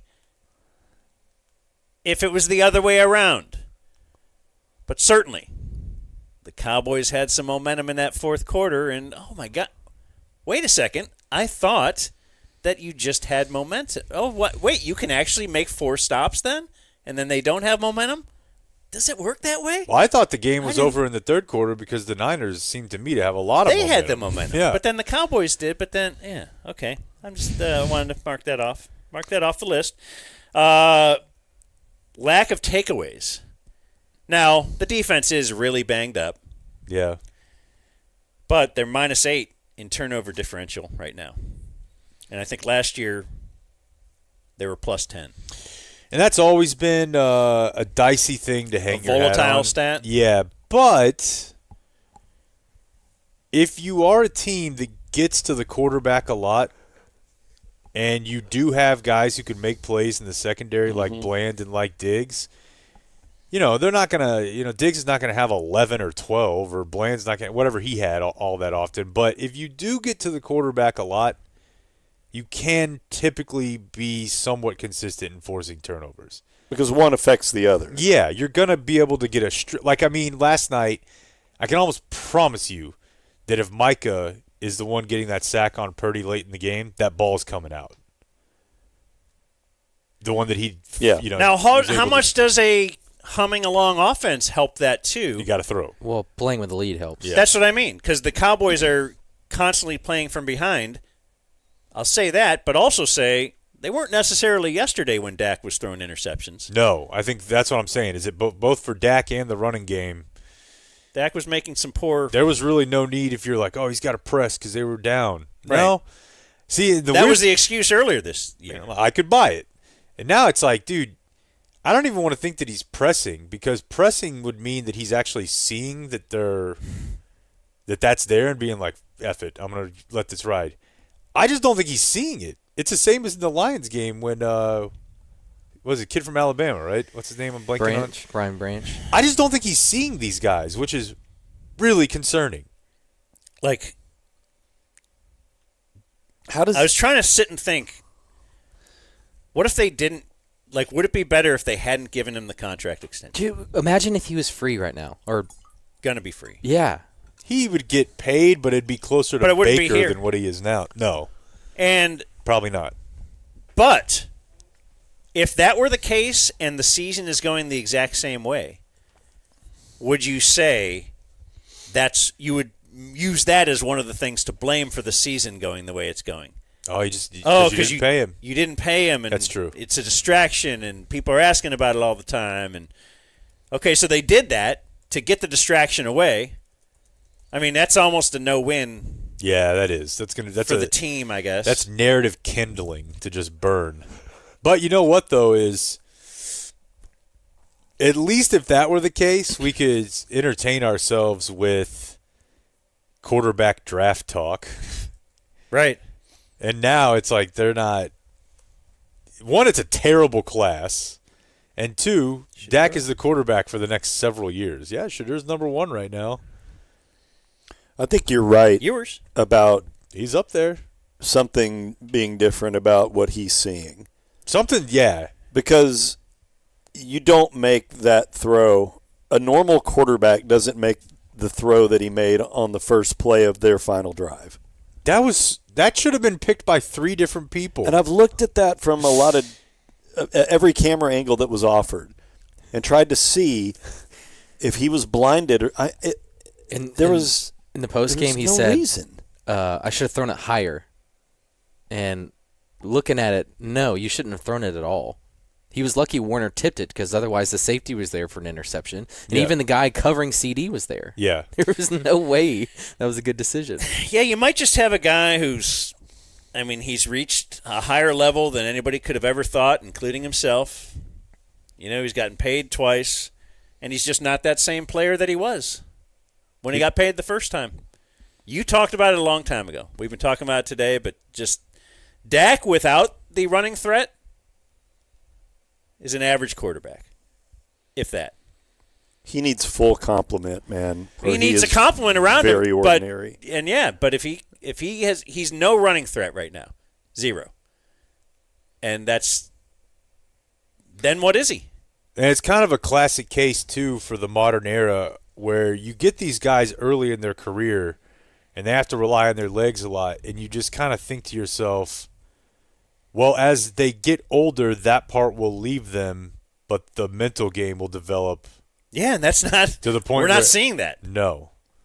That's the thing, is that you take somebody like, I don't know. I mean, heck, Baker for that matter. Baker's athletic, but he's not as athletic as he used to be. Mahomes is even not as athletic as he used to be. Baker's a better quarterback than Dak Prescott right now. Yeah. Yeah. Yeah. Yeah. But some of these guys get better at that as they get older. Like Daniel Jones hasn't, and never will.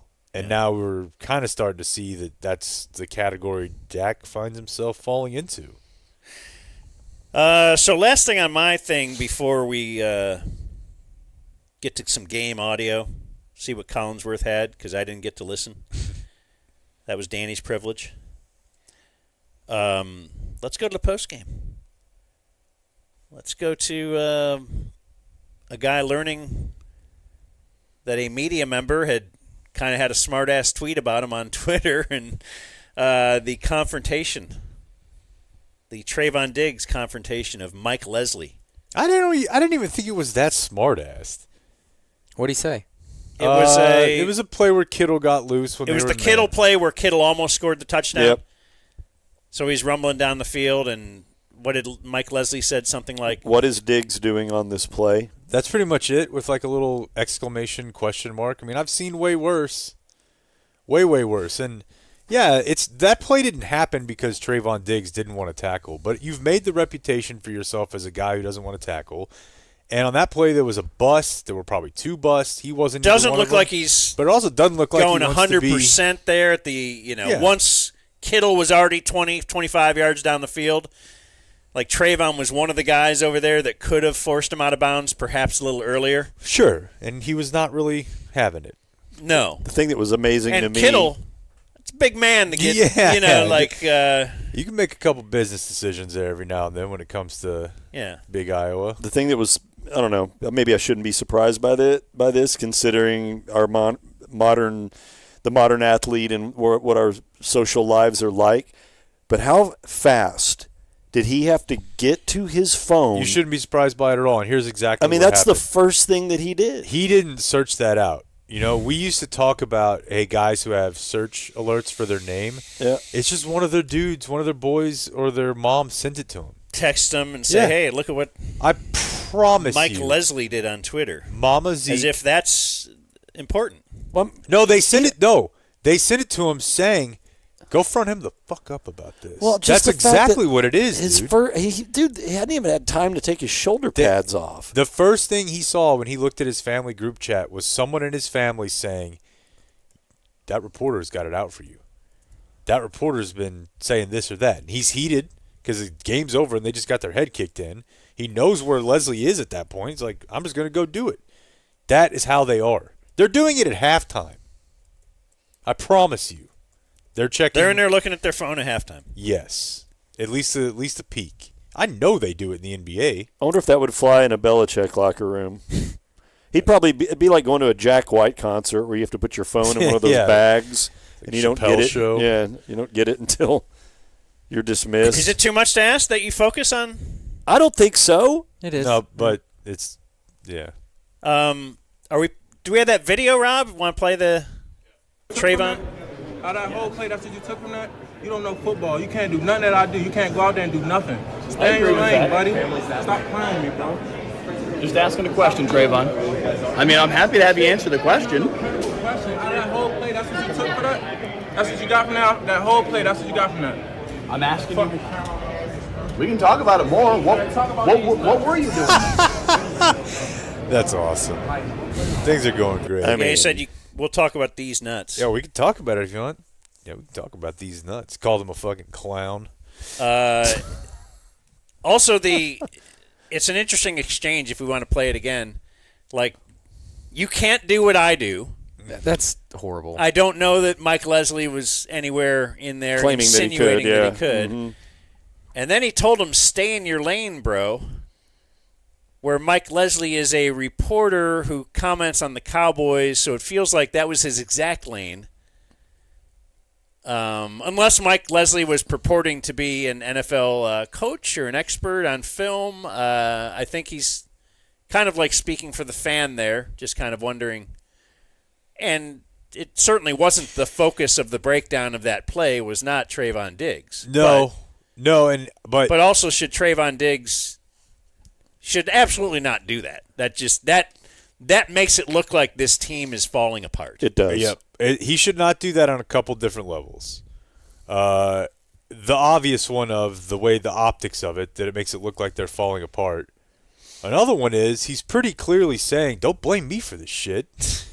You know what I mean? Yeah, like somebody else. Yeah, that's what you took out of this. Like what you're George supposed Kittle to was say. downfield. Yeah, what you're supposed to say is like, hey, it's a team game, team bust. If you leave somebody open, somebody else might have to come off their man. Right. You know, if somebody screws up, it puts somebody else in a bad spot. But he not only went out there and kind of showed his ass, he did it in a way to be very much a don't blame me, I'm doing my job, which is never a good look for an athlete, especially somebody who's supposed to be, you know, one of your leaders. But, yeah, the whole thing, you don't know football, you couldn't do what I do. Stay in your lane. That is his lane. His lane is to, like you said, ask questions fans would ask, and then he's another ask the guy players who about it. Had some gaudy stats, got paid, and Yeah. you get paid, man. You're good. Yeah. He's still getting paid. By the way, Out of that whole play, that's what you took from that. You don't know football. You can't do nothing that I do. You can't go out there and do nothing. Stay in your lane, buddy. Buddy is real disrespectful, He's got his phone in his Ask me the hand. question, Trayvon. I mean, I'm happy to have you answer the question. Out of that whole play, that's what you took for that. That's what you got from that whole play. That's what you got from that. I'm asking you. We can talk about it more. What were you doing? What were you doing? That was a different person, wasn't it? That said, "What were you doing?" Sound like a different voice. I'm not sure. Yeah, but a fellow media member who shall remain anonymous. I've met Mike a couple times. Like, I don't know him that well. He does fine work, but I don't know him. But he's definitely like TV bro guy. And a fellow media member said something to the media effect of, he's absolutely going to make this a major sign the screen type moment, you know, where this went viral, and he's going to be asking the question of like, oh, this is great for not just great for media. him, but it's for sure. Any media guy that has this happen to them, that's what the player also has to take into account when they're doing these things. It's good for them. This is what they want.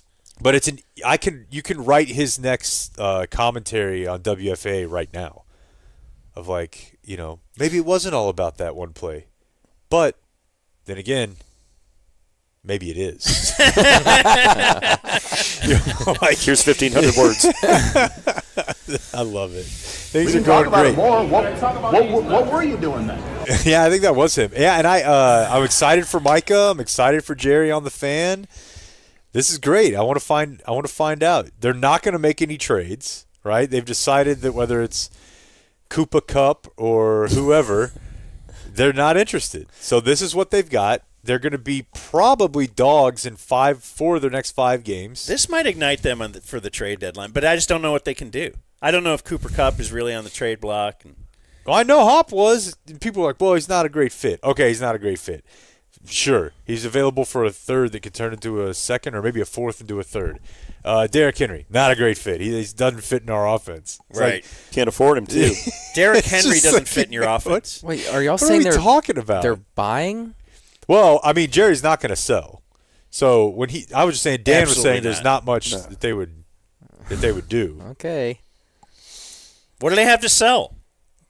Hell, sell everybody. I don't care. I don't know. How about not everybody? How about not the kicker? No, let's build around him. It's a new idea.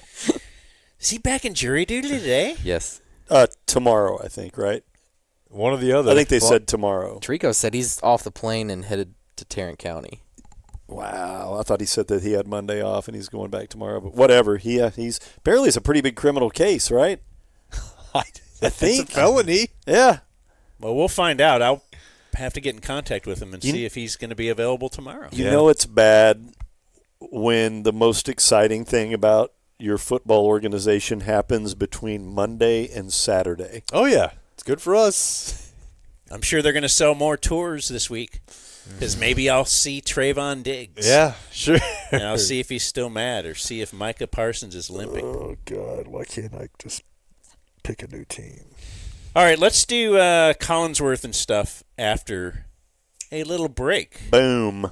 The Dumb Zone.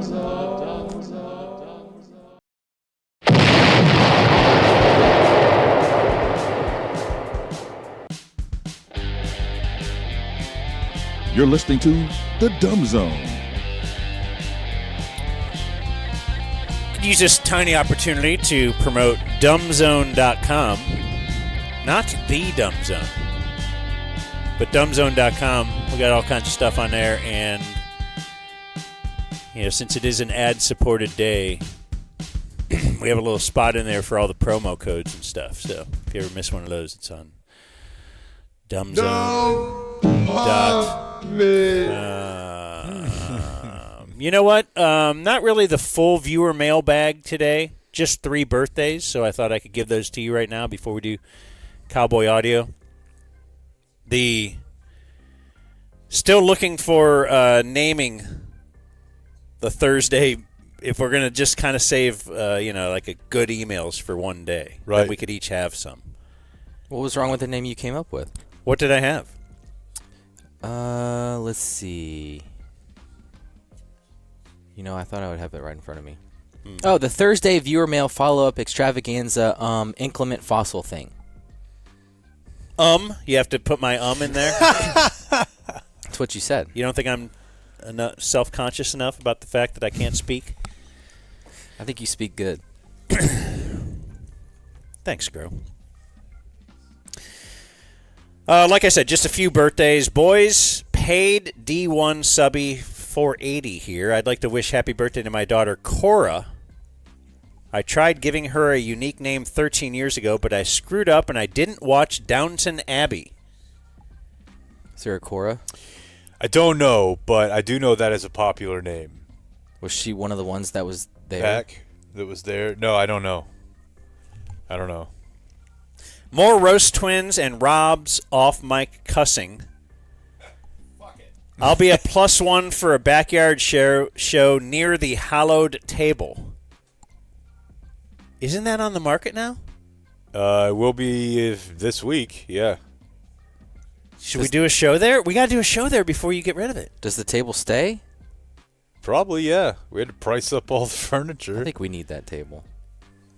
Dude, yeah. That table should be in our studio. Yeah, I mean, I think the only way that it would really be worth it is if we recreated the photo. Our Smithsonian. With the two of you, I'm off to the side. Sure. And that's in the calendar. And he signs off, go Plano. Wildcats. Go Plano East. Wildcats. I don't know. Junkies. Plano East Panthers. From Tyler the Leech guy. Apparently he's emailed us about leeches. He really has. Quite a bit. I think he was the one that might have told us about his wife having to clean him up at the hospital. They kind of just crawl around full of blood. Yeah, you got to find them. Now, I don't like to work blue, but I will tell I've become more of a fan of the word because they use it a lot on the boys. Because there's like a British guy in it. So if 13-year-old Cora wants to tune out, she can. But the point is I'm going to read the next birthday, which starts. It's going to be an F-bomb. C word. Oh, yeah, here we go. Connoisseur of the cunt or something. Dear Cunt Dracula. They do love that word, man. Mm-hmm. Yeah, they do. It just shows the more you use a word, the less power it has. Sure. Yep. You want to... You want to take that first step? I'd like to wish good DZ listener Derek happy Dirk birthday. Y'all are the best. Have an awesome week. From Chase. Come on. Who says $6.90 sent to your Venmo for your efforts. Nice email. And finally, this is an email from Philip T. Kingston. Oh boy. Esquire. One of the dream, kind of the He's probably the Homelander of the Dream Team. I can't. Estimado Tio Panochador. He says that's Spanish for hi old Dan.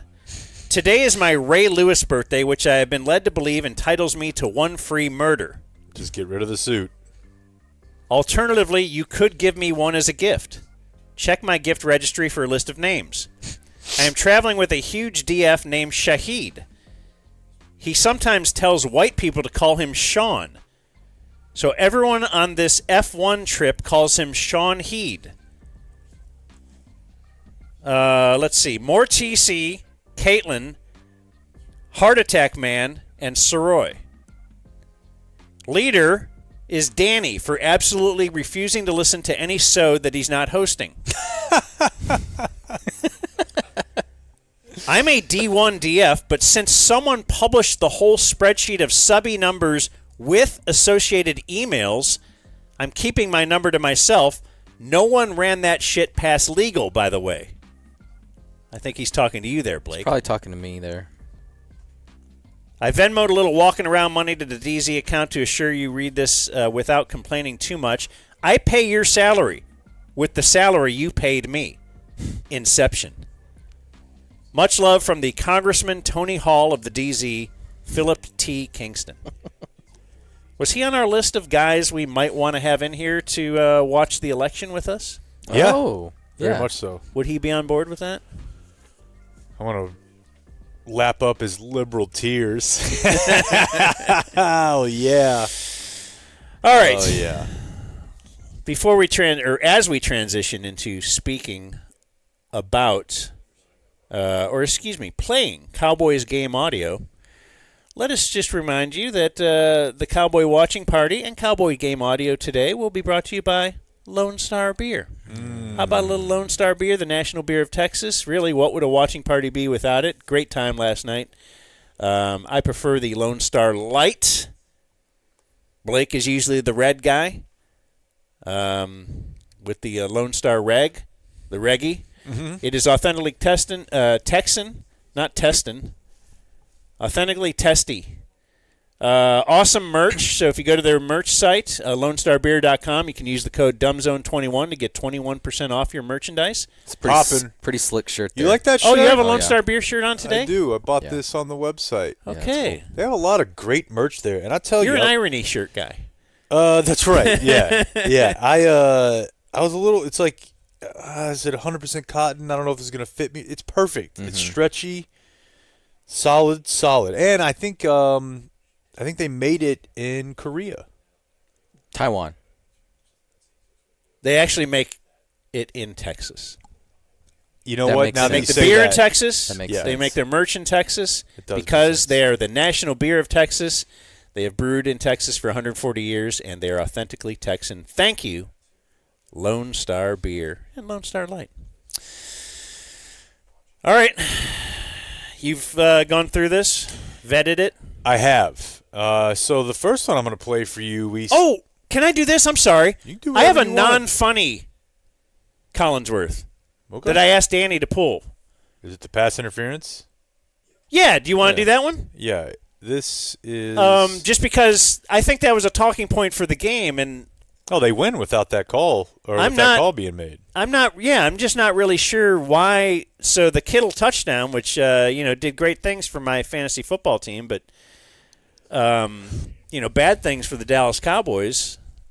That looked like the definition of a pick play. Yeah, outside receiver goes in and essentially tackles basically two Cowboy Weren't defenders. there like three flat? Like every ref on the field was like, okay, that was as obvious as it's ever been, and then they picked him up. Yeah, and the first thing I said in trying to search for a reasoning behind it was maybe, I think it might have been Dono, like maybe they're saying that he engaged with the receiver first and then kind of sold a fall. But it really looked to me like there was nothing he could do to get out of the way because he was just playing it normally, and the receiver tracked him and kind of blew him up. But let's go to the broadcast. How can I unmute you? I'm sorry. You know what? I don't care because that one wasn't my fault, and that makes me feel good. And it was a really good intro, though, Yeah, once again. Sorry. Yeah.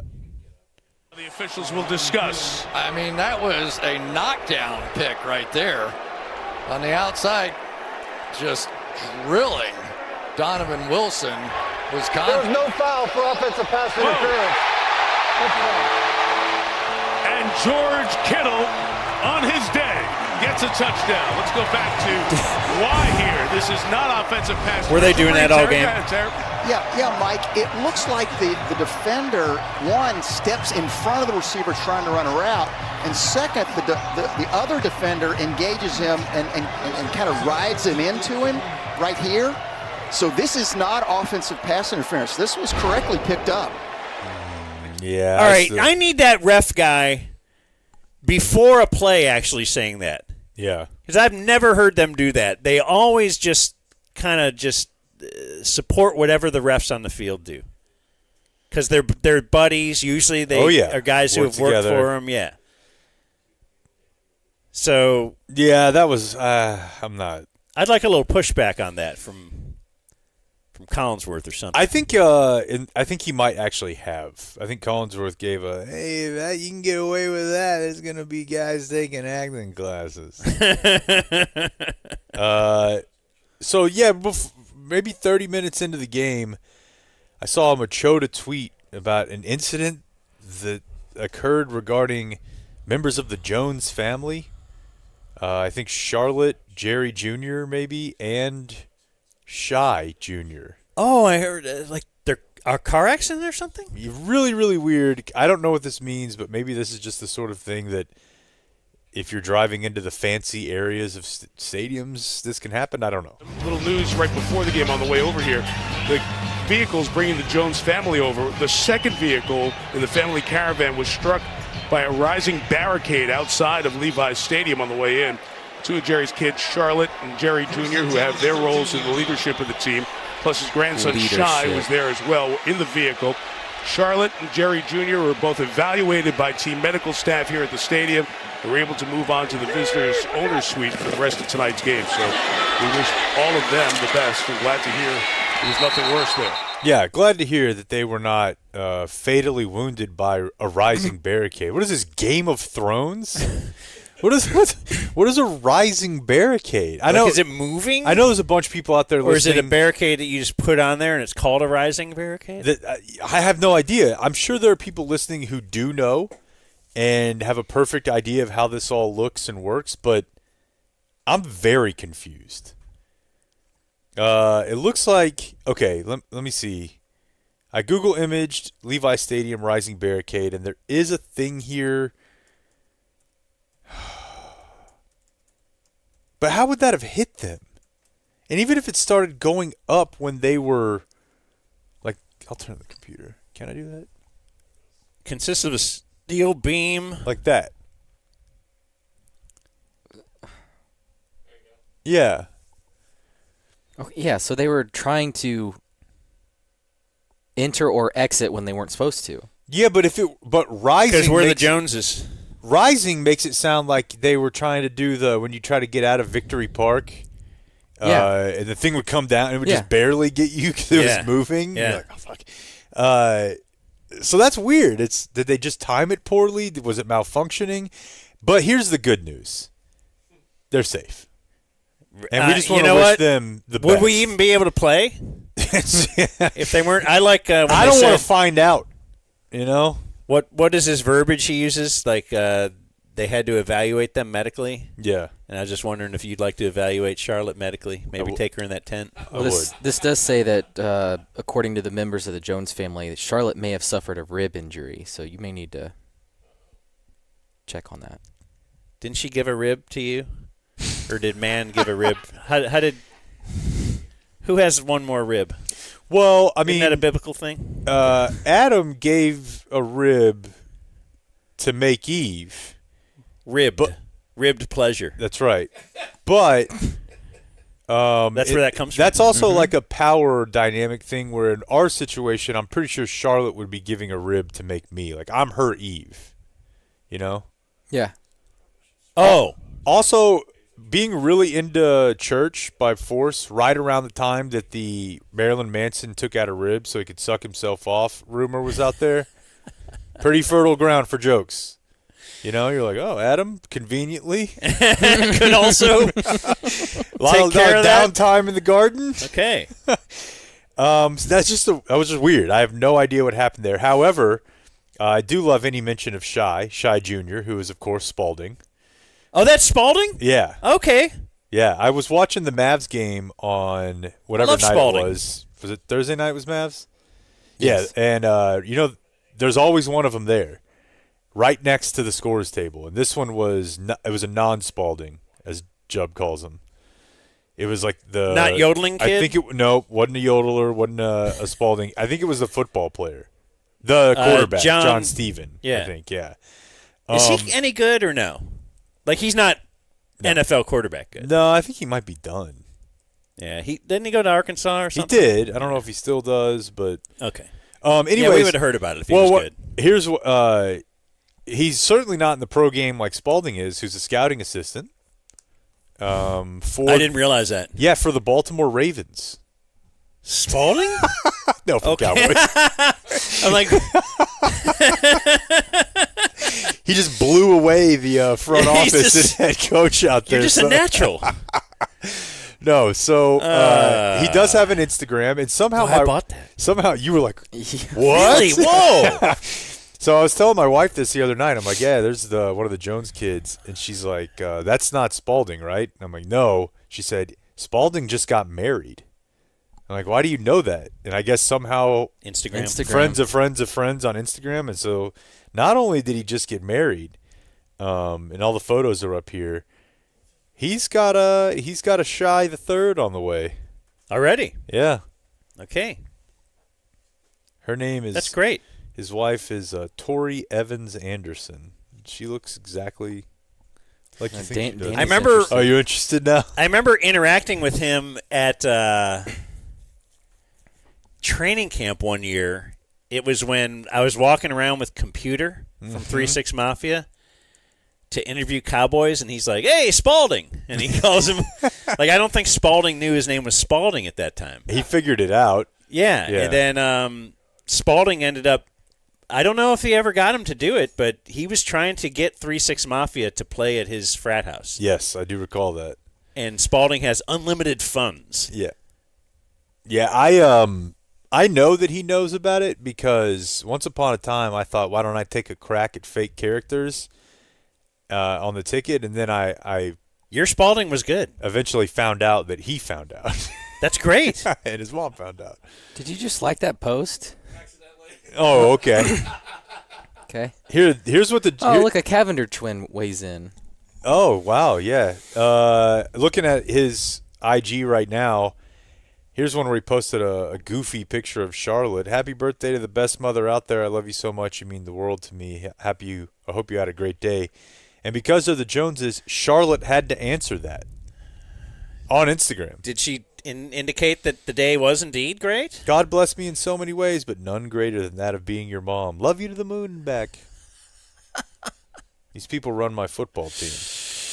Yeah, I love all his verbiage there, too, on her involvement in running. Like, what do they do? Yeah, it's members of the leadership. Members of the leadership council. What do they do besides call Kane Brown and tell him he's doing halftime? Right.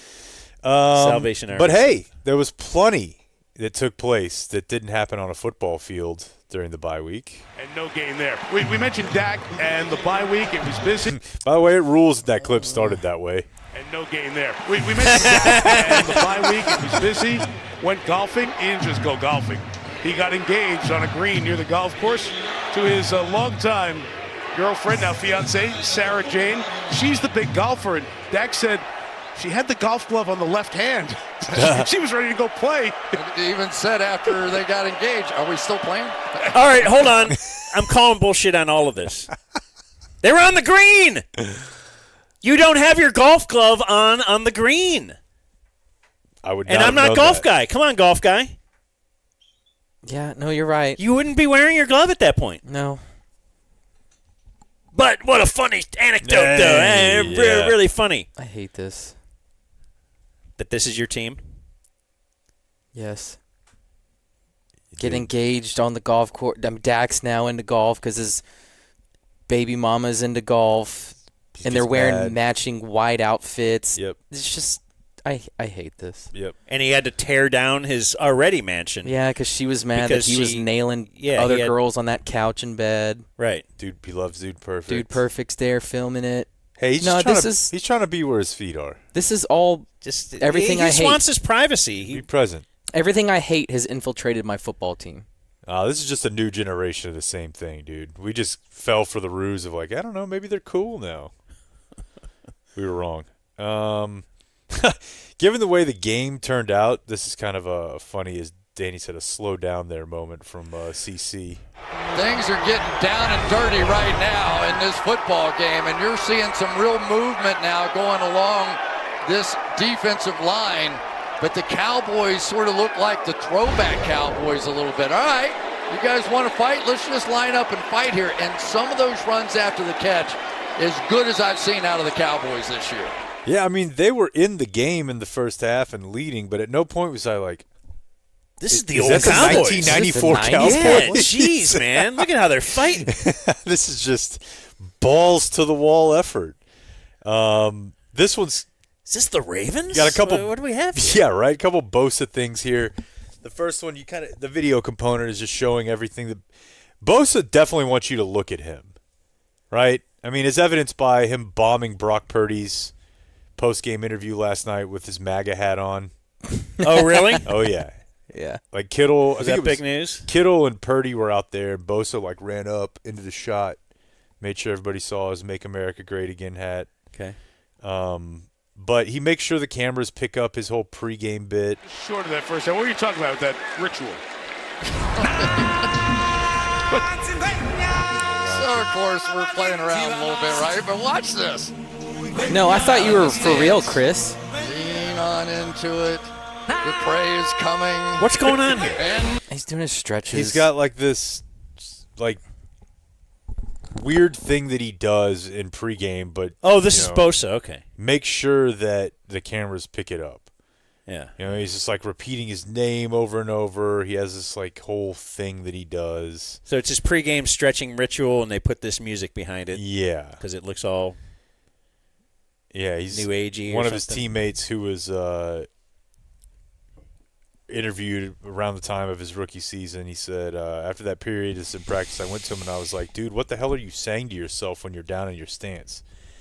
He's like, I just motivate myself and I say my name over and over. So he was down in his stance and he's just going, Bosa, Bosa, Bosa. That sounds very Jeter. Okay, the next line in the story is, this definitely gives off some serious Jeets vibes. Yeah. You know he does the same thing, nailing chicks. Bosa. Yeah. Bosa. And then he says his own name. Yeah. We were watching the video and saw this. You ever done that? Oh, all the time. Gosh, crying. Dan. We saw that they were showing some photos and video of his birthday dinner. They had said that his birthday was just last week, and apparently he is full on Derek from Step Brothers. Despite the fact that most actual nutritionists would tell you this is a bad idea, he don't care. Melissa. Mike, as you said, Nick Bosa is all about rituals, including his birthday dinner. He turned 27 on Wednesday, so his mom, Cheryl, made him the same meal he's had every year for as long as he can remember. Look how happy he looks. Meatloaf braciole, which is rolled meat. He's not quite sure what's in it. It's just a bunch of good stuff.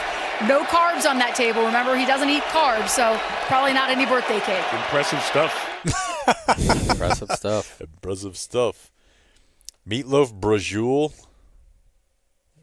stuffed meatloaf or something. What is it? Yeah. Looking here, it says melty provolone, spinach, and prosciutto, sort of inside. All right, there's carbs meatloaf. in that. There's carbs in cheese, no? Yeah, maybe they make it without it. Cheese is relatively low carb, though. Is it? Yeah. Melissa Stark. We like you. Yeah. Do you? Yeah. Okay. Yeah, she's pretty old too. Maybe it's because Michelle Tafoya is no longer there. I need a new apple of my eye. Sure. Who did you see on the field this week? I saw you tweeted this is a double Roseanne.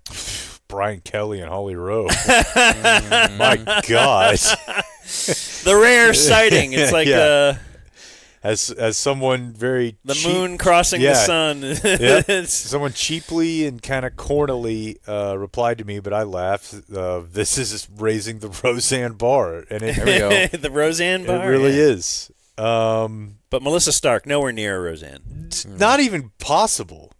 Like she'll never be a Roseanne. It's impossible. You can project out. Yeah. Oh, 100%. Okay, I'd like to add that to your game as from now on. I can start. Yeah, I can start give us a 10-year profile. Yeah. There's a funny Collinsworth moment, but this is just part of calling a game. You're going to have moments like this. He caught the Cowboys substitute. Don't be stunned if they go for something here, thinking they can come back for you. I would have.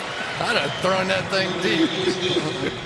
Purdy with the sneak, so his legs get a couple of runs. It's 3rd and 1, and he's like, hey, don't be surprised if they get in that bag of tricks here. And Purdy just falls forward for one. He's like, well, they could have. Yeah. I like Collinsworth. He's fun. Mm-hmm. Yeah. He's fun. Just hide your teen drama class daughter from him. Look, that was a different time. This is a funny laugh. So this is not offensive pass interference. This was correctly picked up. Thanks for the clarification. It was Amani Oruwariye who was the corner over there. Okay. So I'm going to play the rest because this is the one I was talking about earlier. He's not buying that that's... No. Okay, I like that. Yeah. That's why I like it. Amani Oruwariye who was the corner over there. Okay. If that's going to be legal from here on out, we're going to have a lot of people taking acting classes here, saying they were pushed into the other guy. So I believe you. I definitely believe you. But I'm just saying, we're going to see a lot of that going forward. At the OJ. Okay. This, because he needed to label it, Danny went with Tirico explains joke, but that's only because there's not a word for how unfunny this was from Tirico. 49ers bloom, and things get better. Okay. Did you catch that? 49ers bloom.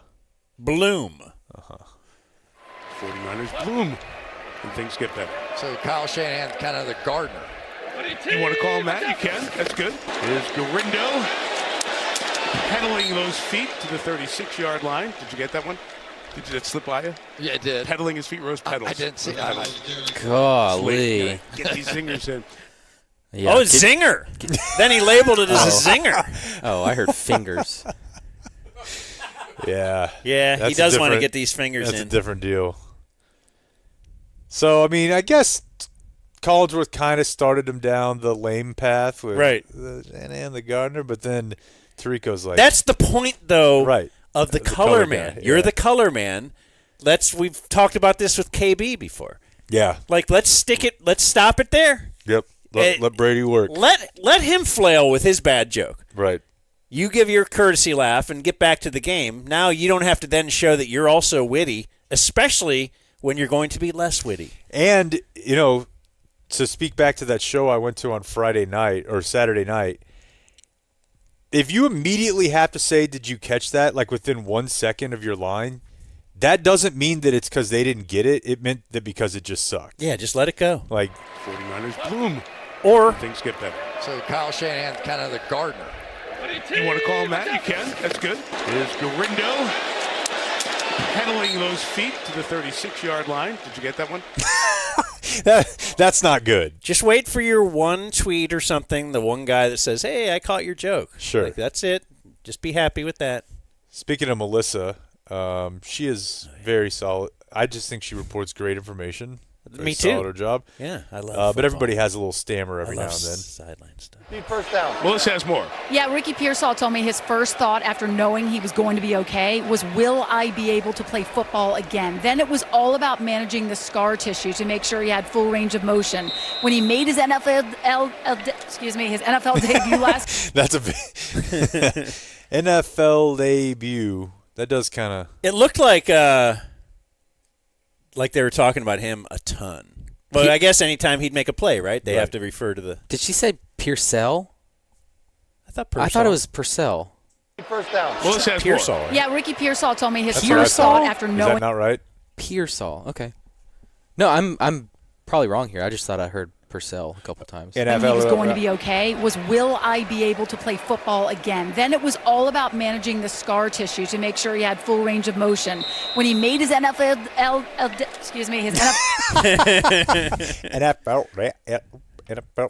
I give her a pass. Sure, she was out there working hard. Yeah. Now that's one of the toughest jobs in sports. Yeah, for sure. You guys should kind of bond over that. Her carrying them, you carrying us. There we go. Yes, there was I'm the Melissa Stark of the show. He got shot in the chest going on. It's a big story, but another big story that they definitely had to focus in on was where the world's greatest kicker was during the week. Here's a guy that was.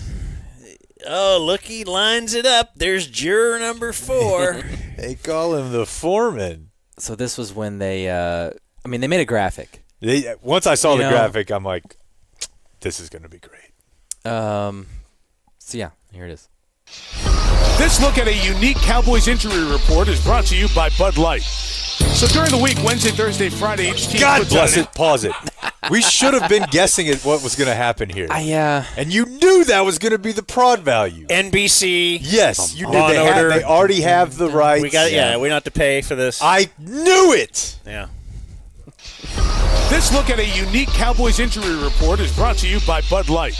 So during the week, Wednesday, Thursday, Friday, each team puts out an injury report. We've never seen one like this week. Brandon Aubrey, not injury related, jury duty. He missed practice for jury duty. So on Tuesday, he was selected for a 12-person jury in a felony case in Tarrant County District Court. That's in downtown Fort Worth, about 45 miles from where the Cowboys trained in Frisco, Texas. By the way, the judge trying the case, former football player at North Texas University. So Aubrey has jury duty. He missed the regular practice Wednesday to Friday. It was very nice of the long snapper and the punter, who's the holder, Brian Anger, to come back after he made the trip from Fort Worth back to Frisco. Got there around 7 o'clock, and those guys hung around so he can get his kicks in on Wednesday and Thursday. So if you have a crazy week, you get a Bud Light sponsorship. Is that how it goes? I like that. Every week for you. Aubrey's kick is sent back. All right. A little commentary on your lifestyle. Listener Russell reported to me on how the Cowboys radio network handled this. And apparently the NFL has, from the years of Homer call, things have changed where you can't just go get the radio call whenever you want. Yeah. Why? Yeah. It's not archived anymore. You Yeah. can hear it live. Right. Maybe we should start rolling on that. On just the Cowboys? Yeah. Okay. We can play it. Yeah. Well, so I can't confirm if this is true or not, but I have no reason to believe that Russell is a dishonest man. He said he called it the most Cowboys sideline report ever. When Aubrey showed up after jury duty to get some kicks in, he couldn't use the indoor Ford Center because it was being used for something else. And the outdoor field doesn't have lights, which I can confirm because I was there for my high school reunion and the field's pitch black. So he and his teammates had to practice in the dark. So, yes, you can land a helicopter on it if you have to. But if you need to go get a little nighttime work in, you're better off going to, like, Grapevine Middle. That's great. Which does have lights. That's something we got to remember to ask him about. So if we ever get him on again. Every time he kicked, it was... Juror Brandon Aubrey knocks through the extra point, returns to jury duty next week. But not tomorrow. Court's not in session tomorrow. So he doesn't have to rush off the plane and head there. There you go. Lamb in the end zone. Still a game. All right, so juror. Not jury today. No. So, yeah, that might... that's the big story. It's going to impact his appearance on our show again. It's likely to do so, yeah. And then, Jake, you did seem a little off on Sunday. Yeah. And I think this is why. There's another rookie, Renardo Green, who joined Mustafa on the hit. 29-yard field goal attempt for Aubrey. And no problem with the jury duties. All of his kicks have been good so far. And Dallas has the lead 10-3. Late second quarter here. Some music from the Grateful Dead as we remember one of their founding members, Phil Lesh, passed away on Friday. What? Why? What?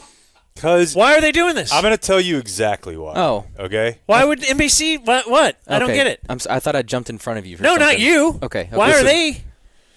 Here's why. What? Because there are Like when you had to interrupt us to tell us that ZZ Top Dusty guy. Hill or like, where does that fit here? Oh, San Francisco, maybe. Yeah, But that's not the only reason. Here's a big one. If you are in sports media, And the last guy I would think would care about the Grateful Dead is effing Mike Tirico. But go ahead. that was racist. But if you Look at him, listen to him. Well, here's the thing. If you are like a legacy media member, of that generation in particular, you went to Syracuse, Northwestern, Mizzou, in whatever. You have two choices. Some people choose both, but you pretty much have two choices. Springsteen or the Dead. You just don't. You have to. You've got to be into one or the other. Really? Yeah. Notice what happens. Like when the Boss played the weekend of like the Super Bowl or something. That's sports writer heaven. Now, if you're from a slightly younger generation, you have to be into Isbell. Mm-hmm. You have no choice but to tell everyone how great Jason Isbell is. You yourself, probably a former drunk. He now sober, so that's kind of, Oh, is that right? Oh, dude, he was within. Do you know all those days of people now? death. No, I mean. Do they tell you that when you're there? No, they're like, man, Bam Margera is getting it together. Is that your? Yeah. Your oh my Phil God, Lesh? Come on. Yeah, basically, yeah. It's my. Anyways, yeah. That's audio from the game. Shout out to Chris and company. And to Shy Anderson's. Congrats on the kid. Sex. That's right. Yeah. Sex is sweet. News today is going to be brought to us by Frankel and Frankel. We should mention that. Frankel and Frankel. We're pro Frankel and Frankel. Well, I bet you they've seen juries before. Not afraid of them. No. Not afraid of them.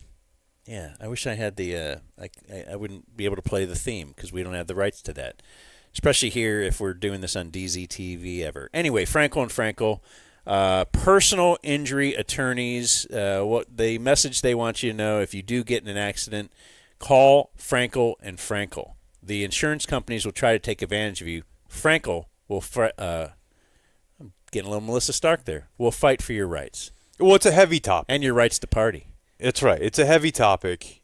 Car accidents are not fun. No, it's a stressful time. But the Frankels can make it less stressful for you, as evidenced by the fact that they got the easiest phone number in recorded human history at 214-817. And then, yep, there's a 3. There's a 3. That's 3 of them. 4 more. That's right. Last one. Yep. Yes. All right. Just keep going. Hello, I'm not a janitor. No. I'm Gene Burkett. This is my friend Mark, and he's Scott. How tall are you? Wait, Very. you got 3 guys on the line right away when I call? Yeah. That's idiotic. Well, they said there'd be at least a partner. They didn't say there was a cap on the number of partners you might get in contact with. Okay. They put all that together, and that's how they have 100 years of combined experience. Yeah, so call Frankel if indeed you get in a car wreck. Oh, my God. Call Frankel. That's not going to happen to you. That seemed like an over-the-top car wreck, to tell you the truth. I'm not sure that that's actually But the point is, an actual clip. They'll help you no matter what. Yeah. Here's Jake. They're for you, the people. That's right. All right, let's flip over to our news page here. Oh, this is a fun one. We do these stories quite often. Dude, I love fun. Yeah. Well, then, hold on to your butts. What are you looking at? Just piece of paper to see if why do you look at me? Oh, I'm commanding your attention right now. I just wanted to see if I needed that. I don't. As a huge player of the game Twisted Metal growing up. What is that? It was a game. It was a car game. You're not even a game guy. Oh, back in the day, bro, everybody was a game guy. Yeah, we liked a lot of, video games were almost like my baseball was for you. It was just what we did. You're really into it. Now you don't care at all. I don't care at all. Exactly. Okay. And I'm like, when I see people engaging with it, I'm like, what a waste of your time. Yeah. I used to spend every night. Yeah. 4 hours a night watching baseball. Interestingly enough, much like with a lot of kids in, I think in soccer now, maybe even like adults, I was really into baseball video games, which made me like baseball more. Like in the summer, we would play a full 162 every 10 days. I was a kid. I played board games. Yeah. Of baseball, like Stratomatic Baseball or something for a whole year. Just sit in a 100-degree garage. And then once video games, I was like, oh, yeah, this is even better. Yeah. So I played a lot of games. Twisted Metal was a PlayStation game that was like a car battle game. It was a genre that you kind of you fight your friends with a car. So you could be like an ice cream truck that had rockets. You were into this? Yeah, it was kind of a battle royale, last man standing, and each car had different abilities and weapons. Right, maybe one's faster. Yeah. Maybe one. I think there was like an 18-wheeler, a hearse. Yeah, but the ice cream truck with the clown head on top was great. Sweet Tooth? Think so. Oh, no, I know so. Okay. So let's see, this is in Oak Cliff Friday night. A Dallas fire rescue ambulance was found after it had been crashed. It was stolen. Medics responded to a call on Bonneview around 8 o'clock at night. 15 minutes later, they found the crashed ambulance at a nearby apartment complex. And I got to be honest. When I see an ambulance with like the lights on but the siren off, and you're walking by it and there's no one in it, there's at least a little tingle of like, why not? Yeah. That'll be the best 10 minutes of your life. You're never going to know what that feeling is like. Like in the range of human experiences that your brain is capable of producing, there's so much in there you'll never know about. You'll probably never know what it's like right before you're attacked by an actual predator, right? On down the line of things that in our little comfortable window we have here, you'll never experience. You think it's cool whenever your triple play hits. You know what I mean? Like, that's a big juice for you. If you steal an ambulance and just joyride it for 10, 15 minutes. I would think stealing any car, but yes. That's up it by. And in this case, no arrests have been announced. So they got away with it. Just wrecked it and dipped. Pretty awesome. Yeah, they got away with that, huh? So they got away with that, huh? That's a good series. Yeah, I mean, it wasn't my idea. I got to credit TC, but there's a lot of them that you don't think about. TC texted me during the game, and I didn't see it till after because we were talking about hottest politicians. Mm-hmm. Who did he have? Since you're a political guy. Hey. Hello, is he on the boys? It's political man. guy. Political man. Where the hell is TC? Oh, here he is. Have you ever heard of Anna Paulina Luna? Yeah, she's hot right now. I think she's a governor, maybe. Rep. He says hottest congressman. She's also like a Nazi. Like, legitimately will post Nazi stuff. If I'm thinking of the right person.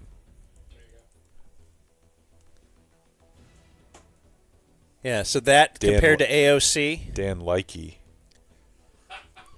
I'm a big AOC Yeah, for fan. sure. I like her. It'd be tough to top. Yeah. Her. She topped me, though. You heard me. Yeah, I'm pretty sure this lady's the racist. Hey, what are you going to do? Her. Let's see here. Yeah, so this is on a couple of our local news sites. There was, in Van Alstyne, Mike Marshall, there was a house explosion. Middle of the night, 2 dead. Do you fear that? Yes, dude. Gas? Yeah. Yeah, I guess there's nothing you can do, but... That's the thing. Nothing. Do you fear it? Maybe you more, because you live in, like, an old neighborhood. Mm-hmm. And... They put those in before, like, regulations. They're like, yeah. Whatever. Not only did they put them in before regulations, when we started this remodel, the guy was kind of not really kidding when he's like, it was not safe for you guys to live here because only one family had owned the home ever since it was built in the 50s. And so they were just rewire, DIYing on top of DIYing and just we'll duct tape this. Yes, and it's nothing fine. fit, and like there was so many things where he's like, I'm not really sure how any of this passed inspection. So that's kind of a way you're like, all right, let's absorb the cost of this by saying probably if we tried to sell this house, it would be a problem, but it wasn't a problem when we bought it. Mm-hmm. So I don't know, but yes, this was yeah, there were one side says 1, the other says 2 fatalities. Middle of the night, dude. I'd rather have a chance against a fire. Yeah, like I mean, in a instant explosion. Yeah. I guess my only thinking there is that you'd rather die in the explosion than fire. fire. Yeah, but that's probably not how it happens. You right? know what? But like if you had to die from like, hey, explosion, roof falls on you or something, maybe you suffer for a second or two, but you're just dead, or you get the chance to get out, but if you don't get out, you're burning to death. That's the downside. And then if you do live, if I needed to explain to you the downside. Yeah, if you do live, your house is gone either way. I think having a second floor bedroom, that'd be a bad bit for me with the fire, right? Yeah. Yeah, I think it would be, or the den, like now. You can always jump out onto the little shed over here. I've already mapped that out. Put up a little exit sign. I think our kid might have, when we had kids living in the house, they had like a fire ladder in their room. Oh, I always wanted that. But now that I'm thinking about it, we might have just talked about it because, like, wouldn't I know where that is? Well, I haven't really ever. I can't recollect seeing it. I am fuzzy on the details, but in Clarissa Explains It All, there was a ladder outside her window. Sam.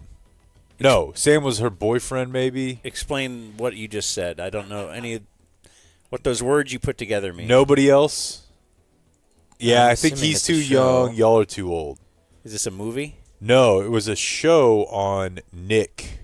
Clarissa Explains It All? And it was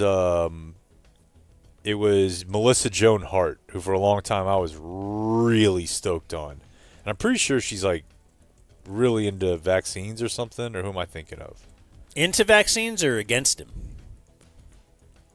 Maybe like that if you're known for something about vaccines, it's probably that you hate them, right? No, then it wasn't her. No one's like, man, I'm Melissa Joan Hart. Who am I thinking of? Yeah, so she was kind of like, I don't know. A teenager addresses the audience directly to explain the things that are happening in her life. Yeah. Dealing with typical adolescent concerns such as school, boys, pimples, wearing her first training bra. Killed a sock to that one. The training bra one? I'm sure. And taking it up the rear. Oh, wait, no. It says, and an annoying younger brother. Oh. I don't know. I don't think those were the same episode. Up the rear. Anyways, she would have people in her window, and it would be like her friend who was a boy, and he would come up there and play guitar. And I always thought like that'd be dope. Like if I could just have a friend, like, hey, they want to drop by, climb up the ladder to the window. Yeah. Okay. I jumped out of my bedroom window once my parents moved. We moved into a 2-story house. I jumped out of it one time. That's higher than you think. No, I think it's really high. You're fine. No way. Yeah. Yeah, Do you have to like do the roll and? Okay, it's not probably so like much. Rob skydiving. Here's the thing. When you land, don't you got to learn? Saying how to land? jump is wrong. What it is you hang yourself over it, and then you hold it and see like, all right, well, let's eliminate 6'3" plus my. Yeah. Now it's not that crazy. Now of if a you're drop. standing on a wall that's height, yeah. Yeah, it's like Still though, it's not great. You fall into bushes. Omar did it. That's like the one thing about that show that seems like too fake. Because when I go after the Breaking Bad, I'm like, well, it kind of turned into a Bruckheimer, Michael Bay production. Yeah. By like season 5. But then Omar's like just gone. Yeah, and The Wire really never did that, except all of a sudden Omar's like Spider-Man. Yeah, he was mythical. So anyway, I You're have right. The Wire sucked. No idea what we were talking about. Oh yeah, this Van Melissa Alstyne Joan house- Hart doesn't like. Go back further. 2 dead in Van Alstyne. Their house exploded, Dan. Oh, okay, yeah. Yeah.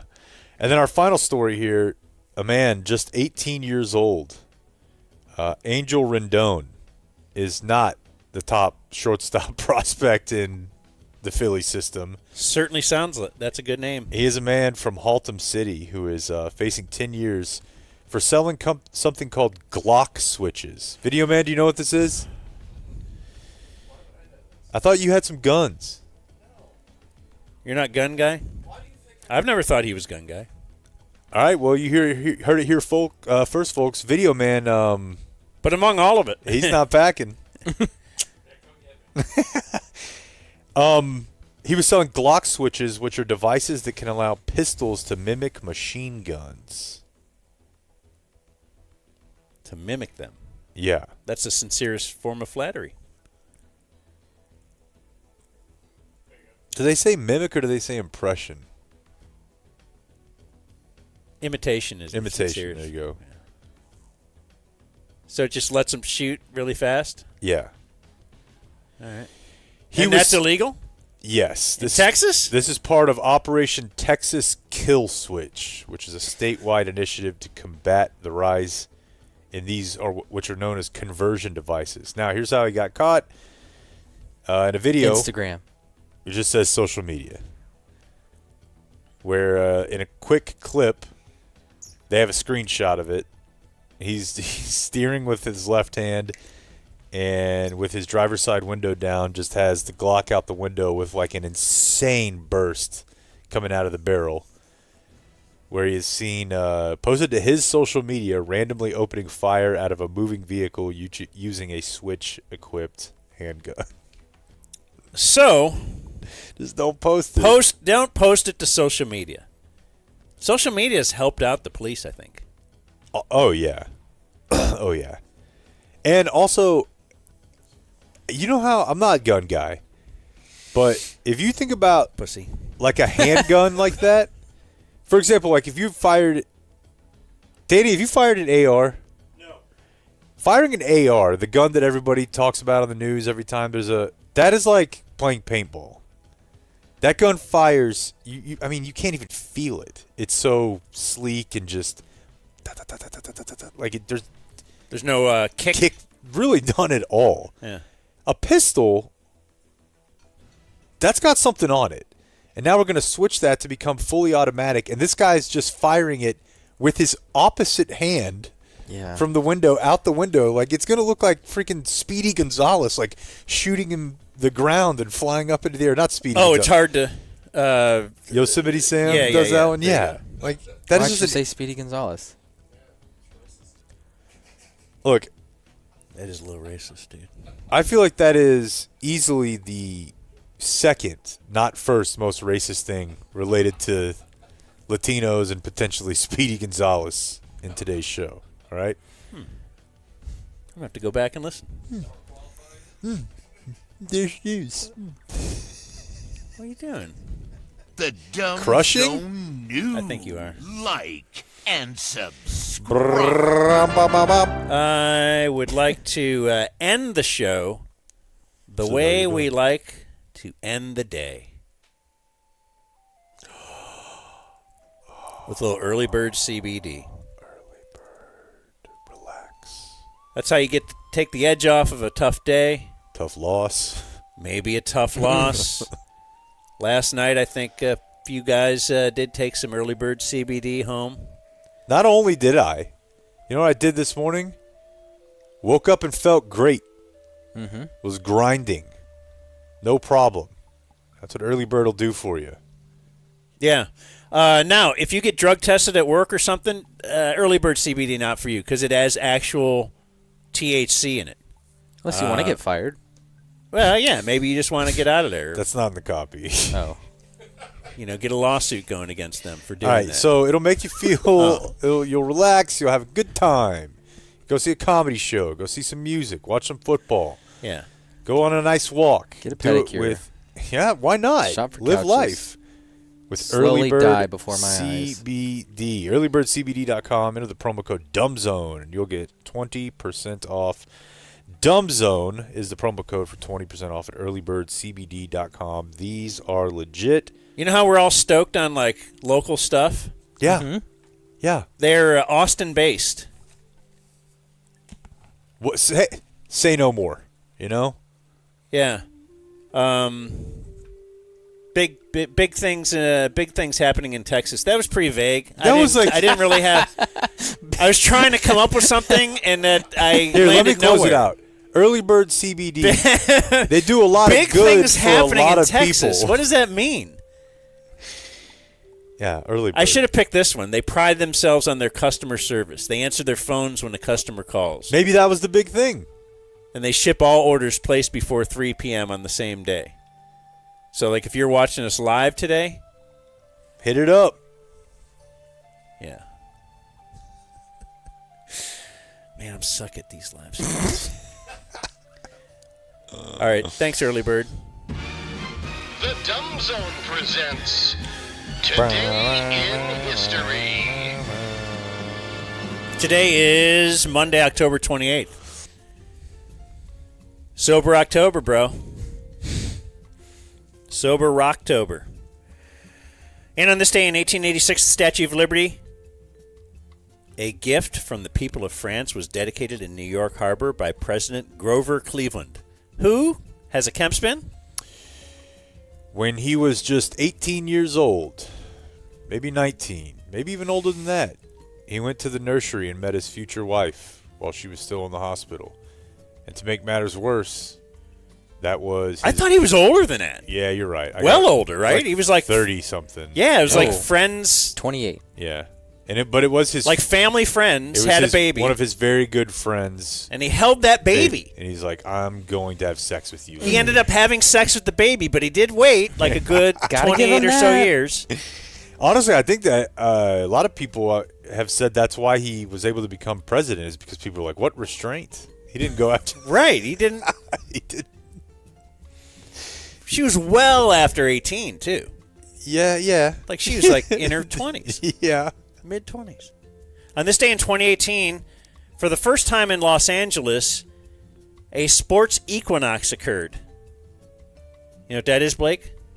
All 4 teams playing at the same time? We go 5 on this one. Oh. MLS, bro. WNBA? Get on board with MLS. No, WNBA's done. MLB, MLS, No, thank NBA, NFL, NHL all hosted games in the same area. I mean, on the same day. So LA had 5 Can you local imagine that teams. traffic? That's why I don't live there anymore. 20. Should I even read this one? Mm-hmm. 2011.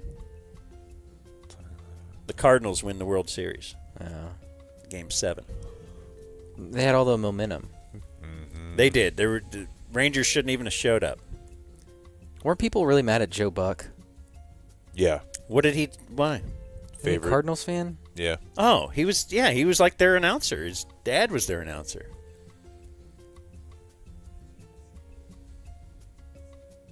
And then on this day in 2021, Mark Zuckerberg said that Facebook would rebrand itself as Meta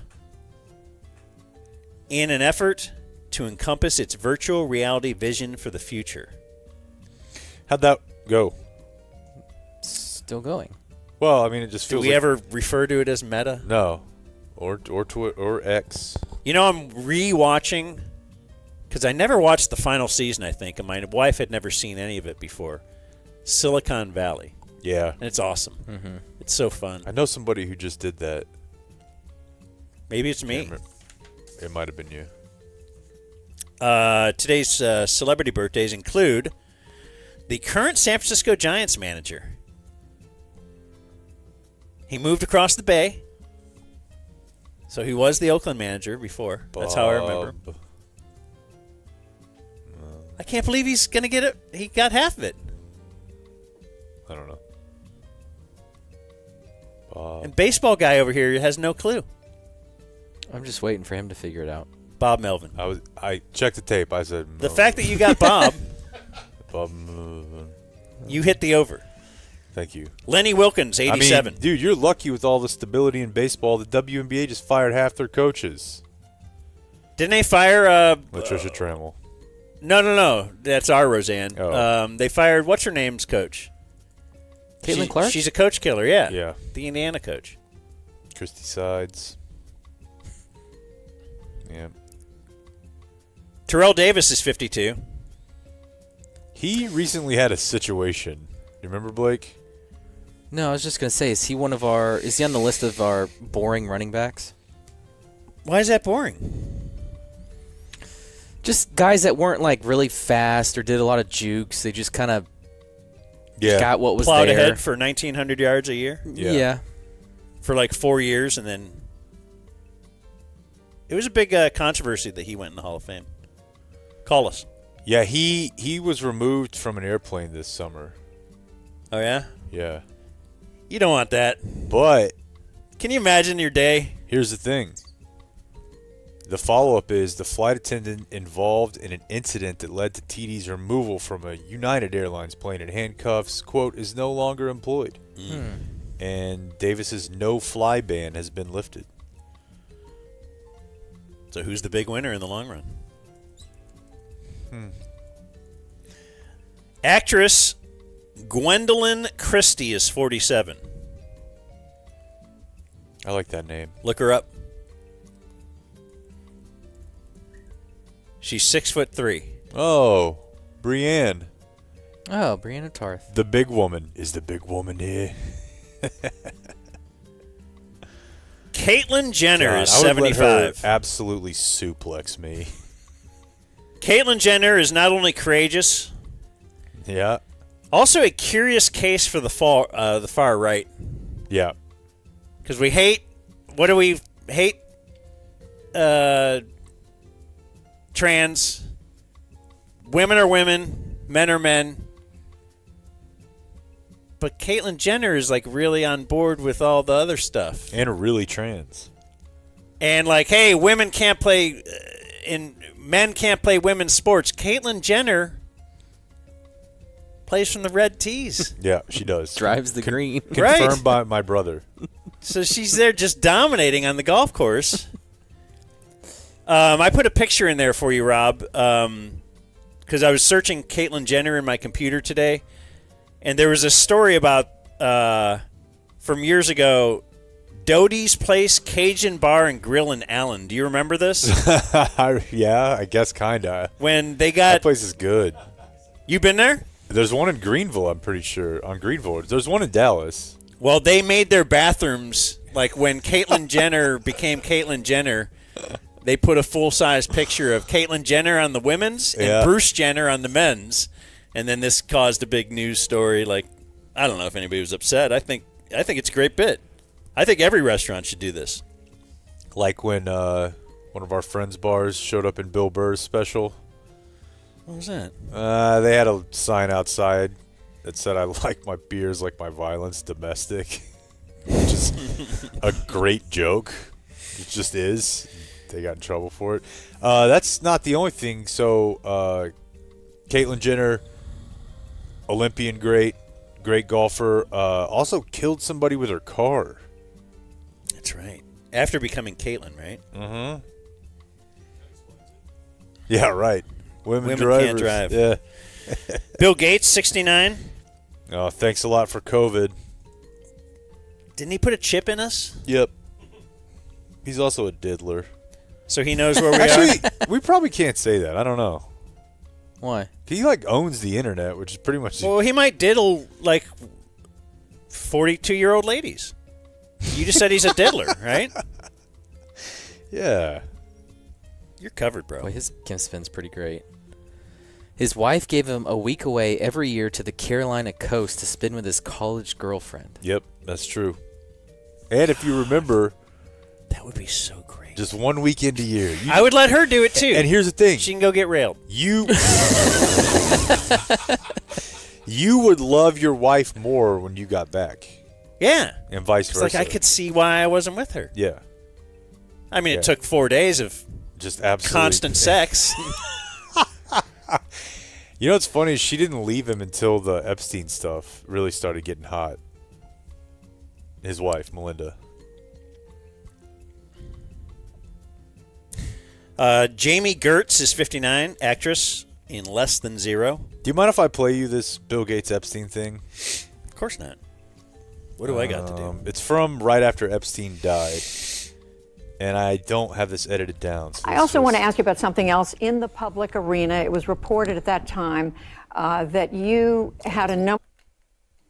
Well, I've said I regretted having those dinners. And there's absolutely nothing new on that. Is there a lesson for you, for anyone else looking at this? Well, he's dead. So, in general, you always have to be careful. I just remember I was really thinking it's funny that, like, Bill Gates clearly got Epstein killed. And they're like, what did you learn from this? And he's like, well, he's dead. So what did he learn? Yeah, I feel like if there was a lesson, it's don't fuck around with Bill Gates. Well, he's dead. Andy Richter is 58. Oh, Stanley Cup champion. No, wait, who am I thinking of? Yeah, I don't know what you're saying. Mike Richter? Yeah, I was a big fan of that Rangers team in the 90s. Not Conan's sidekick. He had a TV show that wasn't bad. Did he? It was a little out there, though. Like, he left Conan, remember, for a while? Yeah. It was like on Fox. The Richter scale. I just confused a name. That's not what the TV show is called. Is that what you were going for? Yeah. Weeknights at Fox. You can play the music again. It's not good. Julia Roberts is 57. Just never, ever found her attractive. Come on. Big Muppet face. Muppet, but like if they made a Muppet, like a primate Muppet. Interesting. A monkey Muppet. Y'all didn't like Pretty Woman? No. What the hell's wrong with you? Brad Paisley is 52. Don't get it. Didn't he solve racism? I'm gonna miss her. Didn't he solve racism with LL Cool J? Is that what they said? I think so. There. They did like a song where it's like, don't look at me weird because I'm black. And he's like, don't look at me weird because I'm white. Really? I swear there was something like that. I think it was like during George Floyd or something. Oh, that's so great. I don't With know. who? Oh, LL Cool J? Yeah, I'm pretty sure. You know, something. Joaquin Phoenix is 50. The great. Yeah, they called it accidental racist. I knew it, yeah. It wasn't not crazy. Joaquin Phoenix is awesome. Yeah. Signs, that's a good movie. Gladiator. We saw Gladiator 2 promo last night, and that's why I thought of that. But obviously, Joker. Yeah. His great role. And I know your favorite one is the one you thought you wanted to be him. When he marries a computer? Yeah, her. I thought that movie sucked, actually. It's a wonderful film about human emotion. Probably not for you. Oh, I forgot how emotional you are. Yeah. This is a real standoff here. Guys with less feelings. I think you have more feelings, though, because you have admitted you will morph into whoever you're hanging out with. Yeah. So if you're with a couple of people that are crying, you'll be crying too. Yeah. And I'll be going, what are you doing? You call me the F word. I'll do that anyway. And Greg Paul is 60. The dad? He's the dad of Jake and Logan Paul. Oh. Who are you thinking? Cliff and Chris Paul. Just so basketball. Who's Cliff Paul? The State Farm. Yeah, he's Chris's evil twin brother. I don't know about this. Nobody knows. Born on this day now dead, Jonas Salk. Boo! He created a polio vaccine. I ain't taking that. Bowie Kuhn. Whoa. Who, on one hand, yes, some crowds would love to chant his name. On the other hand, he was hated by Marvin Miller. He's a clown, according to Marvin Miller. Charlie Daniels, who had a band. And James Miller, who's known as the Fan Man. Yeah. Is that the guy who would parachute in, like Rob? Yeah, Into like a boxing event? Yeah, just like Rob. Yeah. Dead on this day, still dead. Red Auerbach. Who played him in the show? Wasn't it something? I remember it being like a great cameo. I don't remember. Oh, Chickless. Did he really? Yeah, because what's his name was was Jerry Buss. I'm not blanking on the one half of Step Brothers' name. John C. Reilly? Yeah. Did y'all not watch Winning Time at all? I watched like a couple episodes. It was legitimately not bad, but I will follow up on my please watch the Aaron Hernandez shows, and I'll finish it if you do. Okay, I'll start watching it. It's so insane. Danny's into it. It's literally like if Maxim Magazine were a TV show. How many episodes? I think they might have done 7 or 8. Oh, okay. I can pull that off. Red Auerbach, though, I remember growing up, and you just heard about the Celtics, and they were in the champ. They were 1-10 in a row, something like that. They were in it every year. And then Red Auerbach, you know what? His great thing he would do is light up the victory cigar when he was sure a game was in hand. Like in the building on the sideline, he would light up his cigar. And as you grow up, you realize, what a dick move. That's really, it's cocky, first of all, and they kind of owned the NBA. There's 4 teams, right? And they had all the players. It wasn't that great. I don't know. It just seemed like Red Auerbach could be overrated. Okay. Let's get your dad in here and see if he agrees with that. Trevor Berbick died on this day. He was the last boxer to fight Muhammad Ali. And then he was the boxer who lost his world heavyweight title to Mike Tyson. So he was like the 1 degree of separation there. Died on this day in 2022, Jerry Lee Lewis. Most well known for marrying his cousin, who was 13 years old. But he was like kind of quiet about it. And he was like 30. And it was very public, and he had her on TV with him and all that kind of stuff. And then most recently well known for he played at Jerry Jones' birthday party like 2 years ago before he died. Just before he died. Remember Didn't that? we have this conversation and determine that it was... You were thinking it was an impersonator? Yeah, a cover band or whatever. It was actually him at the age of whatever, 85. Yeah, Don Van Natta would confirm you're correct. And the next year when we do this story, I'm going to be like, didn't we say... Damn, that's so weird. And then I'm saving this for last because I wanted Blake to be into the show. Oh, no. Because if I mention this now, we're going to lose him. Mr. Sega died. 1 year ago today. And man, how many magazine covers has he been on since then? Any guess? What would affect Blake Jones? Kevin James is still alive. The good Lord willing. Oh, wow. Do you know? Yeah. Oh. Sorry.